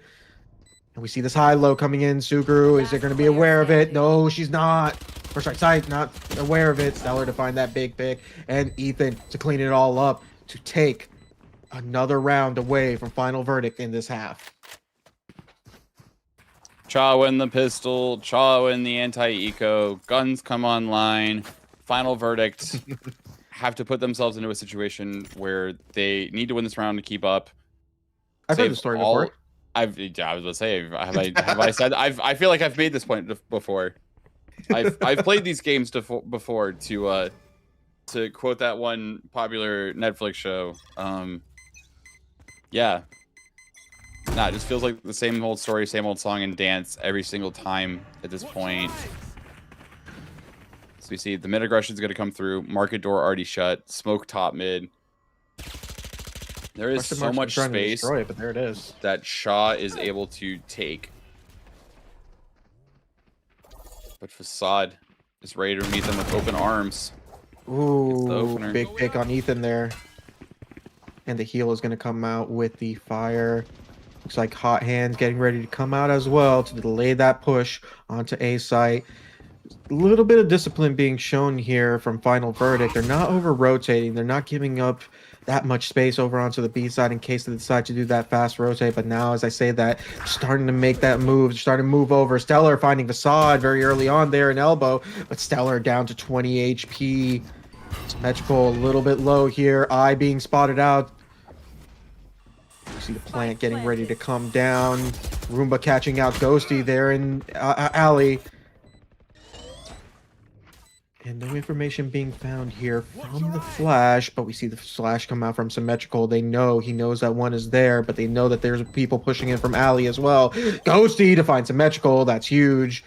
Starting to stick that, bait out that Astra utility. It's Stellar left with everything to do, along with Money Backpack. Stuns coming in. Ghosty's gonna stick. Is Ghosty gonna stick? Ghosty's gonna stick. And it is a round. Finally in the favor of Final Verdict. With Money Backpack to walk away, managing to carry over this Vandal into the next round. Still a very expensive round on the side of Final Verdict. As we have a DC. There's a P10. Yeah, it looks like we got a little P10 here, so... Yeah, so, with this P10, maybe we could take this opportunity to, talk about what we're seeing. I mean, we're seeing a lot of these repeat rounds. You called it out perfectly. We see, Cha winning pistol. We see Cha going in and winning the next anti-eco. And then on top of that, sometimes we see Cha converting to bonus. Or we see... that's a must-win round for Final Verdict, and they make it and actually carry over the basically in the eco round. They make it in, but it's a little expensive at that point. So, when you lose as many players as you do on that round, it just sets the next round up for the attack here. For Cha, where they're able to get a really good buy in place, but at the same time, it's not going to be as great for FV because you just don't have the credits rolling over from those first couple of rounds that were won. So, all right, you know what we want? You know what I want to do right now, though? I just need a temperature check. How are we feeling? We're 3.5 maps into this series. It's getting late. I'm an old man. It's starting to get past my bedtime. How are we feeling right now? I'm going to say this much. I mean, this game has me energized. Yeah, I'm right there with you. I'm an old man myself. I'm in my 30s, dude. Exactly. Yeah. But, I am a night owl, so I don't mind being, awake up until late. So, yeah, I mean, this game has me energized. I'm loving what I'm seeing. Or sorry, let me rephrase this. The series has me energized because I was worried that, this was about to be a complete washout from Cha for a split second there. And then all of a sudden we have a upset in the win of Final Verdict taking that. They basically take the win there on the map pick that Cha has been so historically dominant on. I mean, you look back at that history, I'm pretty sure they have 13-1 on Summit 2-3 times, at least 2 times in this playoff. I don't know how many more times in other areas. So I mean, it's crazy. It's crazy to see where we are and to see the series go the direction that it is. But I think maybe this might be a good opportunity to actually we see that our player is getting reconnected here. Just because we could take a deep breath, kind of reach the point where we're able to catch our breath, able to kind of take a step back and look at the entire picture. Yes, we do have the player reconnected. We are going to be getting back in the game shortly.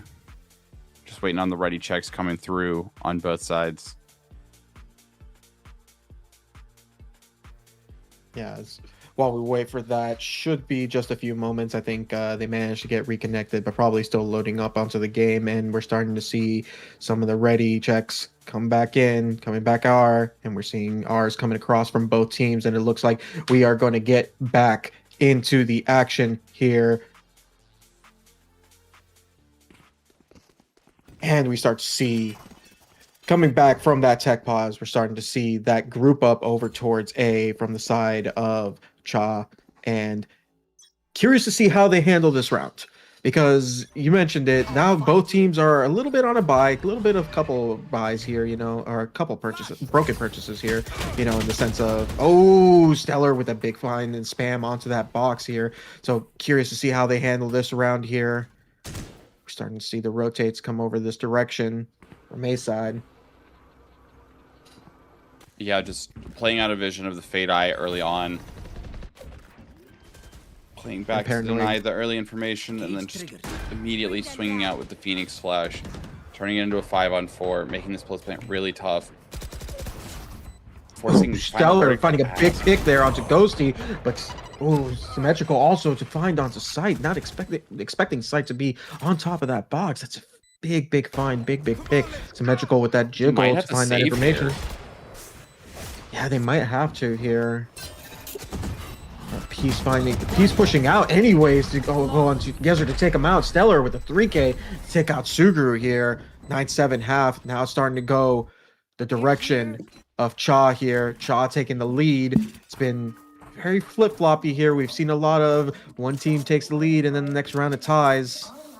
Panda, what are we thinking so far? Yeah, the snowball has a chance to start rolling down the hill for Cha at this point. They've got the money. They've got the alts online with the Showstopper and the Hunter's Fury. And Final Verdict's buy is a little low. They're close to 4 alts, though, on that side. As we see, Stellar just immediately rips alt and pushes in. Is he going to guess? Very quick. Oh, and he manages to find Ghosty. Stellar on piece. That's basically for free. He found a lot of value with that Showstopper. We haven't seen that too often. Maybe like 1 or 2 rounds where we've seen that value. But Stellar to use that smoke to his advantage to find that pick onto Sight here in Alley. And now it's down to a 2v5. Big information being found there from the Cypher camera. Facade pushing in. But Facade. Stellar with a 4K and Yezer to clean it up on that duo Denied ace the ace. there. Duo ace, yeah, exactly. That's what it is. Let's call it duo ace. Yeah. All right. And so the first rightfully timeout we're coming seeing that through. Timeout coming through on the side of final verdict. Such an important round to win at this point. So we're seeing the credits build up on to the side of Cha. It is starting to get late early here on the side of FV. These pushes have just been so methodical. They've been taking all the space they needed. They've just been getting onto this A site for what seems like relatively for free these last couple of rounds. It's just working out well in their favor. Got the Hunter's Fury to clear out the back site. But on the other side, Facade has the run it back, and this game is slowly starting to fall on Facade's shoulders with the 21. Suguru, the only other one on FV with double digits at this point. But meanwhile, the other side, Stellar's starting to come online.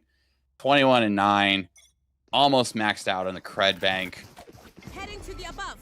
Yeah, Stellar has been absolutely insane this map, I want to say. You know, he once he came online, he's now matching kills with Facade, right? And he's been an absolute demon that we've seen so far in being able to make these amazing hero plays, right? So see this big push into mid, information being found from the Fade Dog into mid, not opting to close the door instantly here.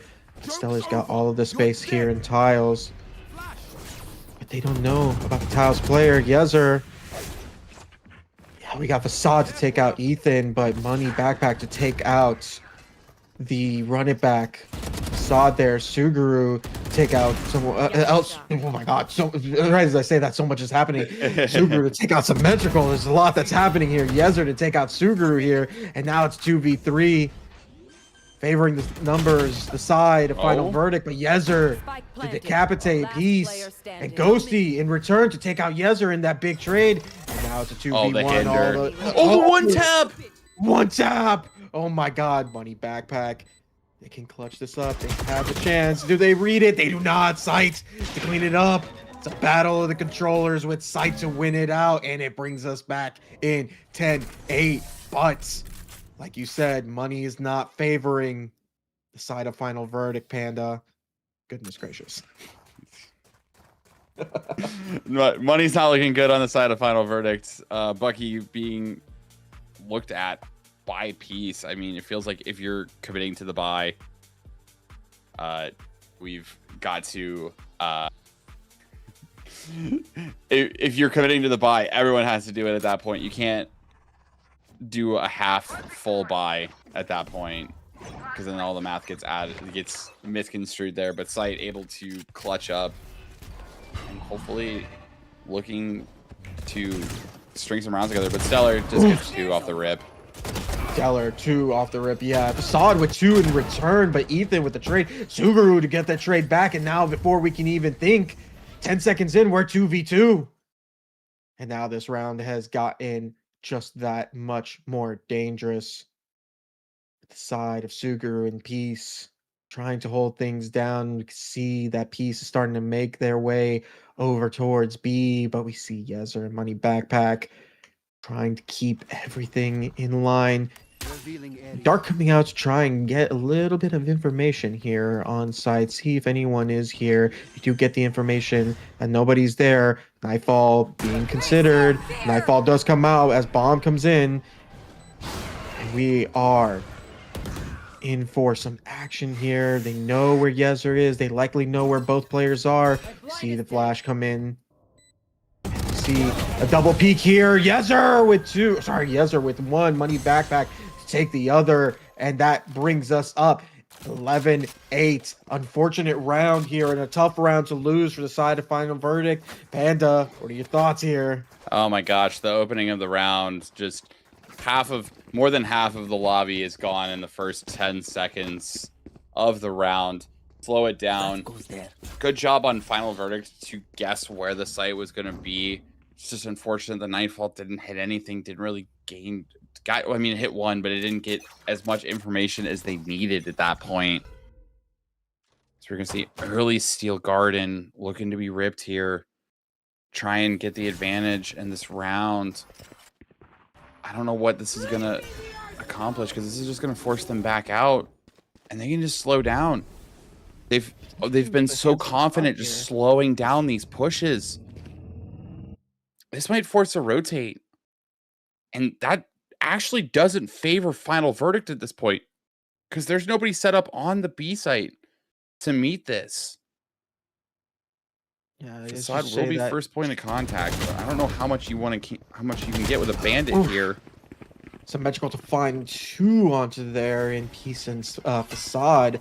Big picks being found, and now Sight's basically free. Ghosty's the last one there. Ghosty having to use his utility to get out. Convergent Paths online, though. There's a lot of utility and a lot of ults that are available online to see both teams be able to use, and we're seeing a little bit of a slowdown here while the team groups up and attempts to get in there. Cosmic Divide being popped, and Stellar to find Ghosty here. Yezer to find Suguru, and Stellar to clean it all up. We are now 12-8. They are 1 round away from potentially crowning themselves as Season 10's champion. And this is getting very worrisome for the side of final verdict. Yeah, I mean, you did rip a bunch of ults there, but it did secure the round, build the economy up, just in case this one does end up disastrous. You have the Showstopper, you have the Hunter's Fury online that you can go hunting with. I mean, it's just looking like the standard mid-play. They've just been taking control of the entire map at this point on this attack. Oh, the door didn't we get see shut that right away. showstopper Oh being no, the ripped. rocket. Showstopper finding value. You say that it's now Fallen Ghosty. 5v4. Convergent path to try and stall things out. Cap in the wall here, but Ghosty managing to get away with his life here. And he sees players leaving out a market here. We see the rotates kind of starting to come in. Rotates are a little bit slow. I'm worried about this. Final Verdict needs to pick up the pace here and attempt to get on site. But we see Ethan. Ethan's looking at his Facade with mid location, but Ghosty aware of it. And now we're in 4v4. They need to get the retake done. Sim. They have to go looking to fast. potentially There's so push much again. Stellar. post-plant on the side of Cha. There's also 100 Starting fear to see online. symmetrical. Now it's down One enemy 4v2. remaining. Symmetrical. It's left all to Ghosty now. And the ult being popped. It is 3-1. The side of Cha. Cha are your season 10 recruit champions. Congratulations to Cha, season champions. Big ups to Final Verdict as well, being as low as the 11 seed in the middle of the season at one point to taking it all the way to the grand finals. Well played to both teams. Congrats to both of you on a great season. But Cha showed up big tonight. Stellar had a fantastic performance in that last map, a 28-11 with 5 first bloods. And a huge shout out to Facade for subbing in last minute for Final Verdict and having an incredible performance as well. Yeah, way to put your name out there on a grand final too. So the very, very well played from that side. Panda, what are your thoughts on that? On this series? Because this has been absolutely amazing. I don't want to say that this felt like the expected outcome, but when you had a buzzsaw like Cha was throughout this entire season, yeah, it was kind of just playing into their favor. You know, you get it's got a little dicey there. Ascent was close. The split, they just had such a strong attack side that they were able to close out the map. Losing on Summit, I think, was definitely not on anybody's bingo card at this point for this Cha team, but able to go to what felt like their 6th best map, like their 6th #1 map in their pool of Sunset. Just when you're good on everything, it throws everybody else in a blender for it. So yeah, blenders. Congratulations to Cha. Pretty great. Yeah, that was congratulations to Cha. So yeah. All right. Let's see. I think we are trying to line up potentially gonna. I believe we have interviews coming up here soon. Let's do this. Let's maybe kick it over to a quick break while we figure out our next steps here. We will be back with you in just a short while.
And VDC, welcome back to our final broadcasts of the season for the recruit tier, where we have our champions Cha to take out final verdict in an absolute wonderful, well-fought battle. I am joined here, of course, by Trash Panda. You guys have heard us talk all day. Now we have members of the Cha team here in call with us to do a little bit of an interview. We've got Ethan, we've got Stellar, we've got Money Backpack, and we've got Symmetrical here. Oh, and Yezer, apologies. Yezer in call. And Yezer, I guess. Dare you? And sorry, Yezer. But yeah, we have you guys here in call. Guys, first things first, congratulations. You guys are season 10 champions. Starting from one at a time here, let's start off with Ethan here. How are you feeling with this win under your belt here? It feels great, especially having 2 losses in my previous pass. Oh my god, it feels so good. Listen, I didn't want to bring it up. I thought about bringing it up very early on of just like Ethan hasn't won a finals map since like season 7, so like here we are. But yeah, how are you feeling? You said, how am I feeling? We won. You can't even feel. Yeah, it feels great, bro. Lost all the feeling at this point. Okay, and then I guess going down the list, Money Backpack. How is the the number one Astra player and recruit doing right now? I'm psyched. The person who has a soul astral, by the way. It's really nice to have a team you can depend on, because like Astra is such a supportive character, and I know I can throw my util out there and my team will follow up, and I love them and I'm psyched. Yeah. Yeah, that's always. I know he's probably gonna yell, but I'm gonna hold off a little bit on Stellar here. Symmetrical. I'm done with that. My voice is already gone. Sim, real quick, how are you feeling on your side? Oh, it's great. Like, we just played, it's been a tough week. I'm not gonna lie. We've played some tough scrims to get ready for this, but everyone came together today and we played really well. And even after the loss in map number 3, everyone bounced back really good. And it was just like, oh, it was such a fun time. It was great. Everyone played great. Yezer, I'm not gonna forget about you. How are you feeling after winning finals? Dude, I am ecstatic. I already knew, like, from the get-go, there was no way I'm about to get into this without coming out winning. Like, I already went in locked. And I'm so happy that pulled through in the end. Because, oh my god. Dude, if it wasn't for my team, like, playing so well and, like, being able to tell me and put me in positions on what to do, I would not be up here, bro. I would not be up here. Like, they're the best team to put use of a minimum MMR player such as myself. Might I even say, other than Machine Loves, shout out her, I'm the best minimum MMR player in here. I'm sorry, y'all. It's over. The crew better watch out. Next season, they better watch out. Wow, I didn't expect that. And I guess neither did I. let me turn your volume down one more time before we ask. Stellar, what's the first thing going through your head right now? How are you feeling? I don't even know, man. Like, Okay. This Wait, is Desert was the loud one here? What? my screaming is probably over for the night. I might scream a little bit more once we get back into our own VCs, but like immediately after the game was over, I started tearing up because these guys are so fun to play with. Ethan is probably the most underrated person in all of VDC. This man puts so much work and he IGLs so well. So I want to give, I mean, I know my teammates are GOAT, but like, please hype up Ethan, everybody. I know y'all are probably gonna hype. I know y'all are gonna probably hype up me because I dropped 100 kills and that's whatever. But Ethan, we wouldn't be where we are without Ethan's IGLing and his calling. It's so great, bro. But I think the feeling that I'm feeling the most is just relief, because as you could tell from our quarterfinals match, I went in pretty nervous. Because my first playoff, I'm a rookie. I have expectations as we're 1 seed. So it started off shaky. And then the nerves shook off on map 3. We 13-1. And then, no offense to Night Bloom, but we kind of stomped them. I get data sub. That's unlucky. I feel bad for them. But it's just, finally, we did it. Yeah, I was gonna bring that up of just like the it's so over, we're so back moment was the it's so over moment when you guys were in quarters with the what was it 12 like 7 scoreline or something like that on Sunset. And did you feel like you because I know as someone who's like coached teams in the past, like you take moments like that and you think about that and you don't want to experience a feeling like that, so you kind of put in that extra work. Do you think that was the moment that you guys just were like, yeah, no, we're locked in as a team now, we know exactly what we want to do and we just want to push forward with it? So I guess I'll just direct this as Ethan, as you know, the captain of the ship and the one leading this crew. How do you think that you guys were able to build off of a moment like that early on in the playoffs and lead that to an eventual title here?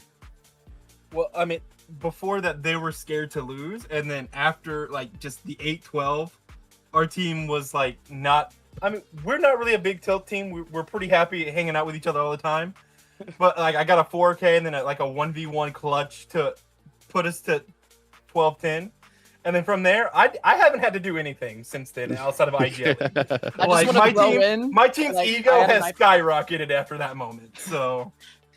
Yeah, Ethan, like not only was that like a turning point in the score where we had to win, like Ethan as the captain pulled out like a 4K and like a clutch in 2 consecutive rounds at 12-8 and 12-9 to even put us in that position to lock in and finish that game off. I just want to throw it out there at 12-10. You could tell that the vibes were up because I ran out mid with my knife and knifed Zeke. No, not to throw shade to Zeke, but like, I do remember we that. were feeling ourselves after, especially our captain put us on his back and carried us to the finish line.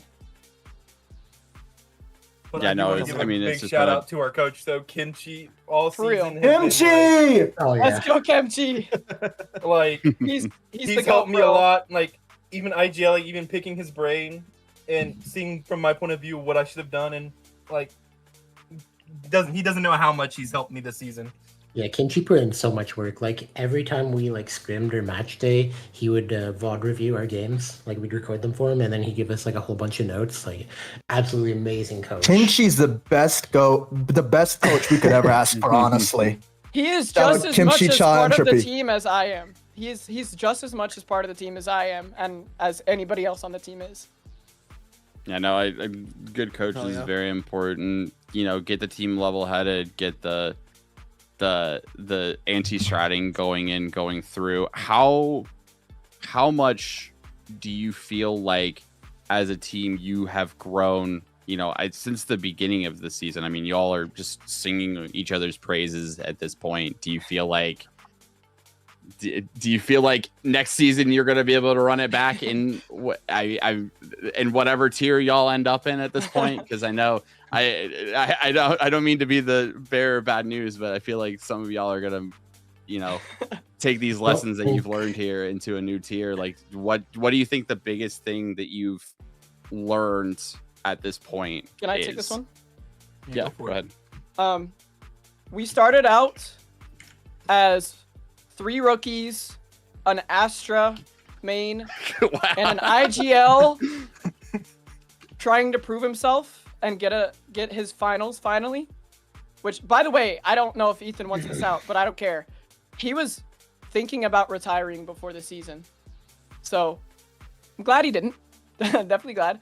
But I think the biggest turning point was when we swapped me and Yezer roles-wise.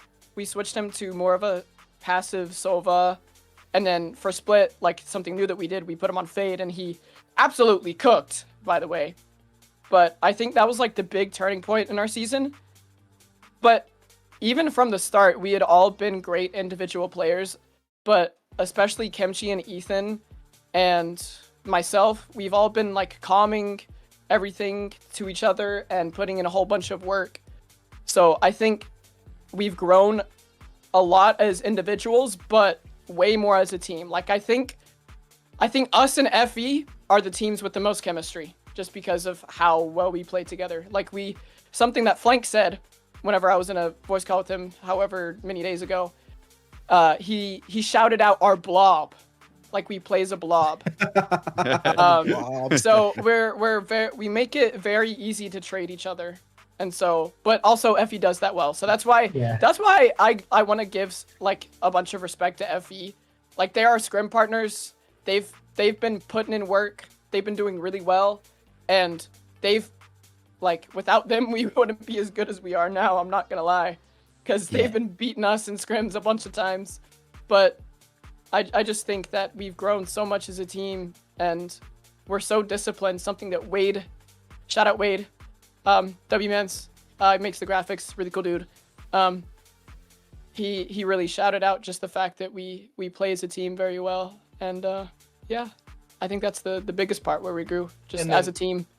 One thing I will say is like my team is kind of vocal on how they want to play the game, and I feel like that helped everyone understand how like Money likes to play back on post plant. So we understand that, hey, maybe we're going in, maybe we won't have exactly 4 pushing side every time. So they understand what's going on. And then Sin like telling me, hey, I like playing mid on this map, and my entire team's like, okay, we were gonna go mid every round then.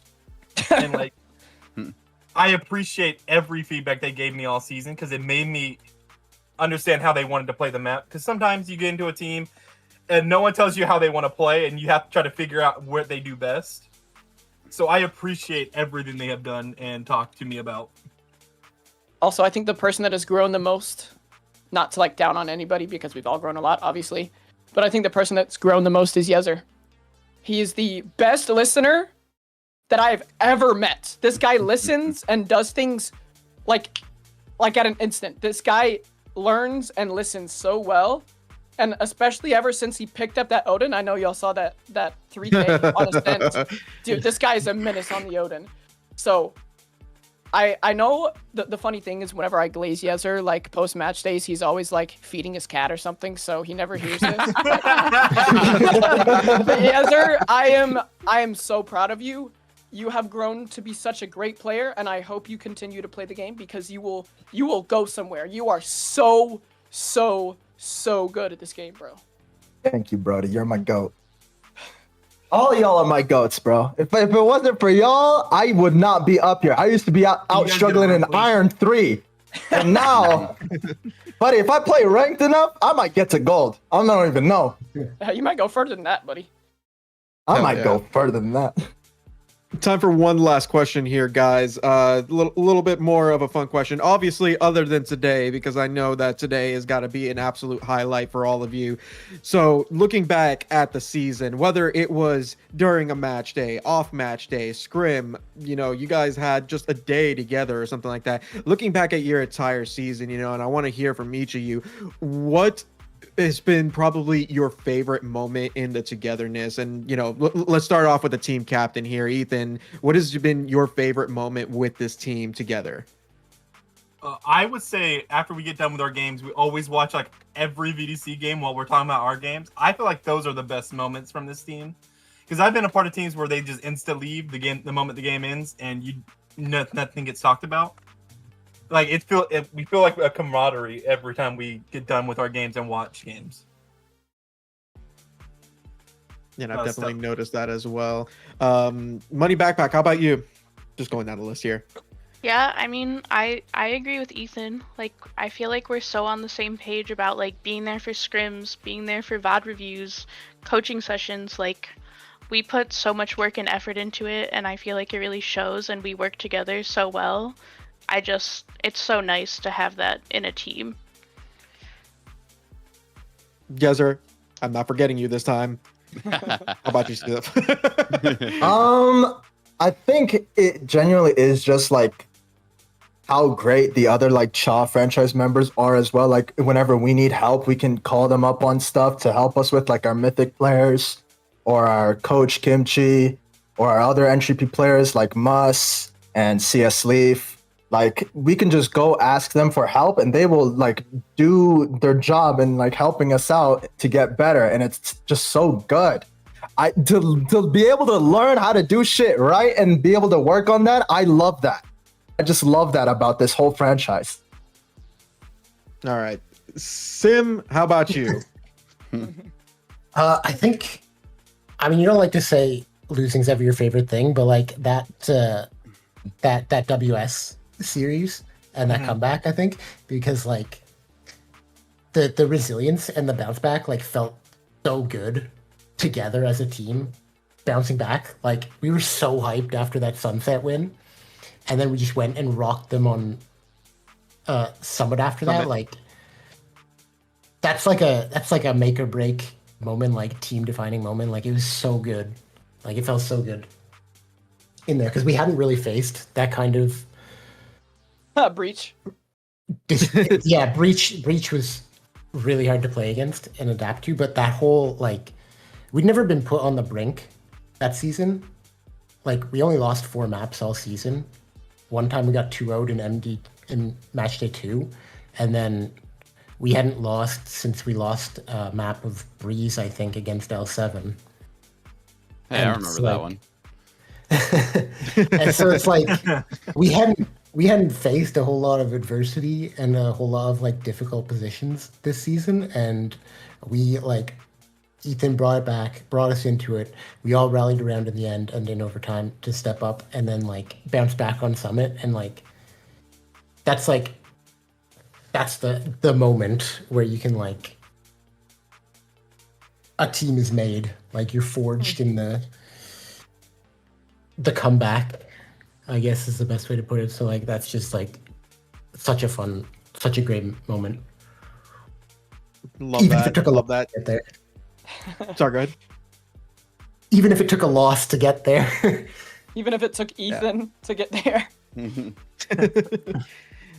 And then ending it all off with you, Stellar, favorite moment from this season, whether it was in match day or not match day, off match day, whatever it is.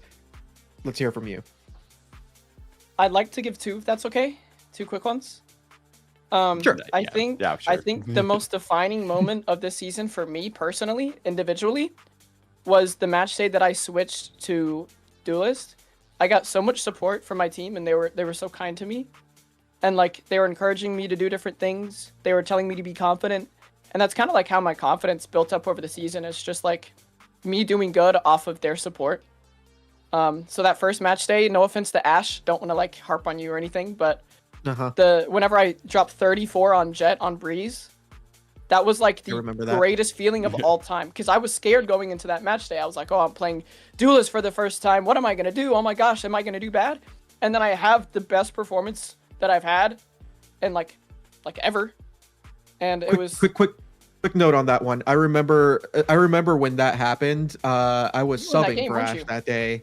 And you were, I remember this one thing you did. It was on Breeze, and you just like updrafted dashed on top of that box in like, what was it, B main or something like that. And it was just absolutely diabolical. I've never seen a Jet do that. So like the pure confidence that came out. I think you got like 2 or 3 just doing that alone. It was absolutely insane. Sorry to cut you off. That confidence like spurs from my team. Like they hype me up so much. They're like my biggest cheerleaders, and I can't thank them enough for like how much they support me. Like it genuinely means the world. And then the second thing is I want to give a huge shout out to our prospect team. I know their season didn't end the way that they wanted to. It's unlucky. but before every single match day, and I mean every single match day, we would hop in a VC with them, and we would play skirmishes, team death matches. We would just have a blast before our games, and then we would go into our games with good vibes. And it's just like, that's the moments that you don't like really sit back and appreciate in the moment. If you sit back and appreciate them later, they feel so much better whenever you sit back. I'm explaining this very terribly, but like, No, but you're good. like, but like it, like for me right now, I'm sitting back and like thinking about the whole season, and I think that's like the thing that I didn't appreciate the most. And so I just want to give a shout out to Griff, Muff, John whenever he wasn't late to the match day, Greed, Greed, and oh my gosh, who am I forgetting?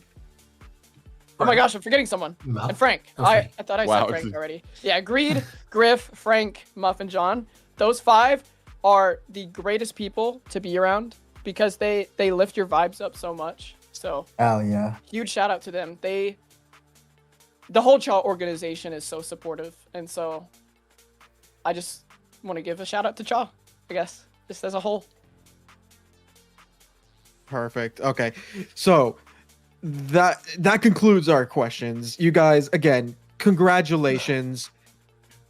Big win to give you guys yourself the champion here. I'm going to take this opportunity to go ahead and do a special transition over to our producer, Nuclear Cats. He has something special that he wants to add in. Nuclear Cats, take it away. Yeah, for once you got to hear me on the mic. Valorant. If you hear any, I Nuclear unmuted Cat, my mic you're in muted. Discord and then I forgot I muted it. Or I was gonna say you're, I unmuted you're it in muted. OBS and then I unmuted it. I'm here to present the Season 10 Recruit Most Valuable Player. I mean, I'll just read off the script I have here, but I mean, it's been a great season. 16 match days of hard-fought battles, major upsets, and incredible plays have all led to an amazing regular season. And as the dust settles and playoffs are coming to a close, we must honor the best and crown the Recruit MVP. With that being said, though, here are the candidates for this revered award. Well, first, let's actually talk first about how MVP gets decided. Every numbers committee member is given a chance to vote in a preliminary poll of the top 5 players in order. And we also give every franchise they gave every franchise the chance to nominate up to 10 players per tier. Points were awarded to the players based on these votes, and anyone over the threshold advances to the final MVP discussion, where the numbers committee divides into recused members, those who have some sort of conflict of interest, and those deciders who choose on who is an MVP nomination. And any stats mentioned are also drawn from the pool of qualified players. The honorable mention for the Recruit MVP hails from Inferno, who's Griff. They were a major part of the success of their team, and her initiator utility and mechanics allowed her to take over games. With her 200 assists, over 200 assists, and an 82% cast percentage, she set up her team to perfectly thrive while also putting up incredible numbers herself. Without her, there's a high chance Inferno would not have been in that 3rd seed position. As for the runner-up for the Recruit Most Valuable Player Award, from Lucky 7, we have Walken Orb. 32 matches played, 3rd in overall rating, 3rd at ACS, 5th in total kills, 2nd in kills per round, and 2nd in first kills per round. One of the best fraggers in Recruit, farming first bloods, putting his team in so many advantage rounds, all the while being super flexible and helping their team secure that 2nd seed of the tier while only dropping 8 maps during the regular season. But enough said, it's time to present the Recruit Season 10 Most Valuable Player. So without a drum roll, without further ado, the numbers MVP for the Recruit Season 10 from Chaos Theory, your champion team, Stellar. Oh, let's go!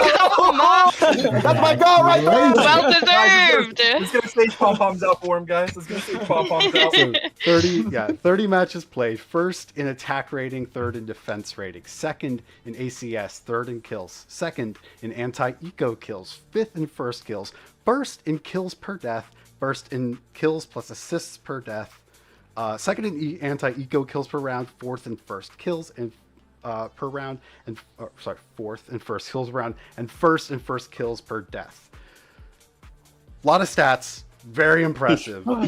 The rationale, while they were one of the leading duelists in almost every stat related to fragging, including having the third highest amount of kills and taking over first overall in both KD and KAD. They were a staggering duelist to face in any fight and has improved incredibly over the course of the season. Recruit has become a tier for beginners to grow, and Stellar has been a mascot for growth this season. And the contribution Stellar has brought to their team as well has been incalculable, taking the throne at the highest attack rating in the entire league. So again, congratulations to Chaos Theory's Stellar. Yes, let's go. Let's go, boss. Speech. Thank you so much. Thank you. Can I give a speech? Yeah. If you wish. A speech. Okay. I mean, we've been streaming for like 4.5 hours, but Yeah, I mean, I haven't eaten dinner yet, but yeah, I'll make go it ahead, quick. make a speech. Okay. My biggest shout out is to Ethan.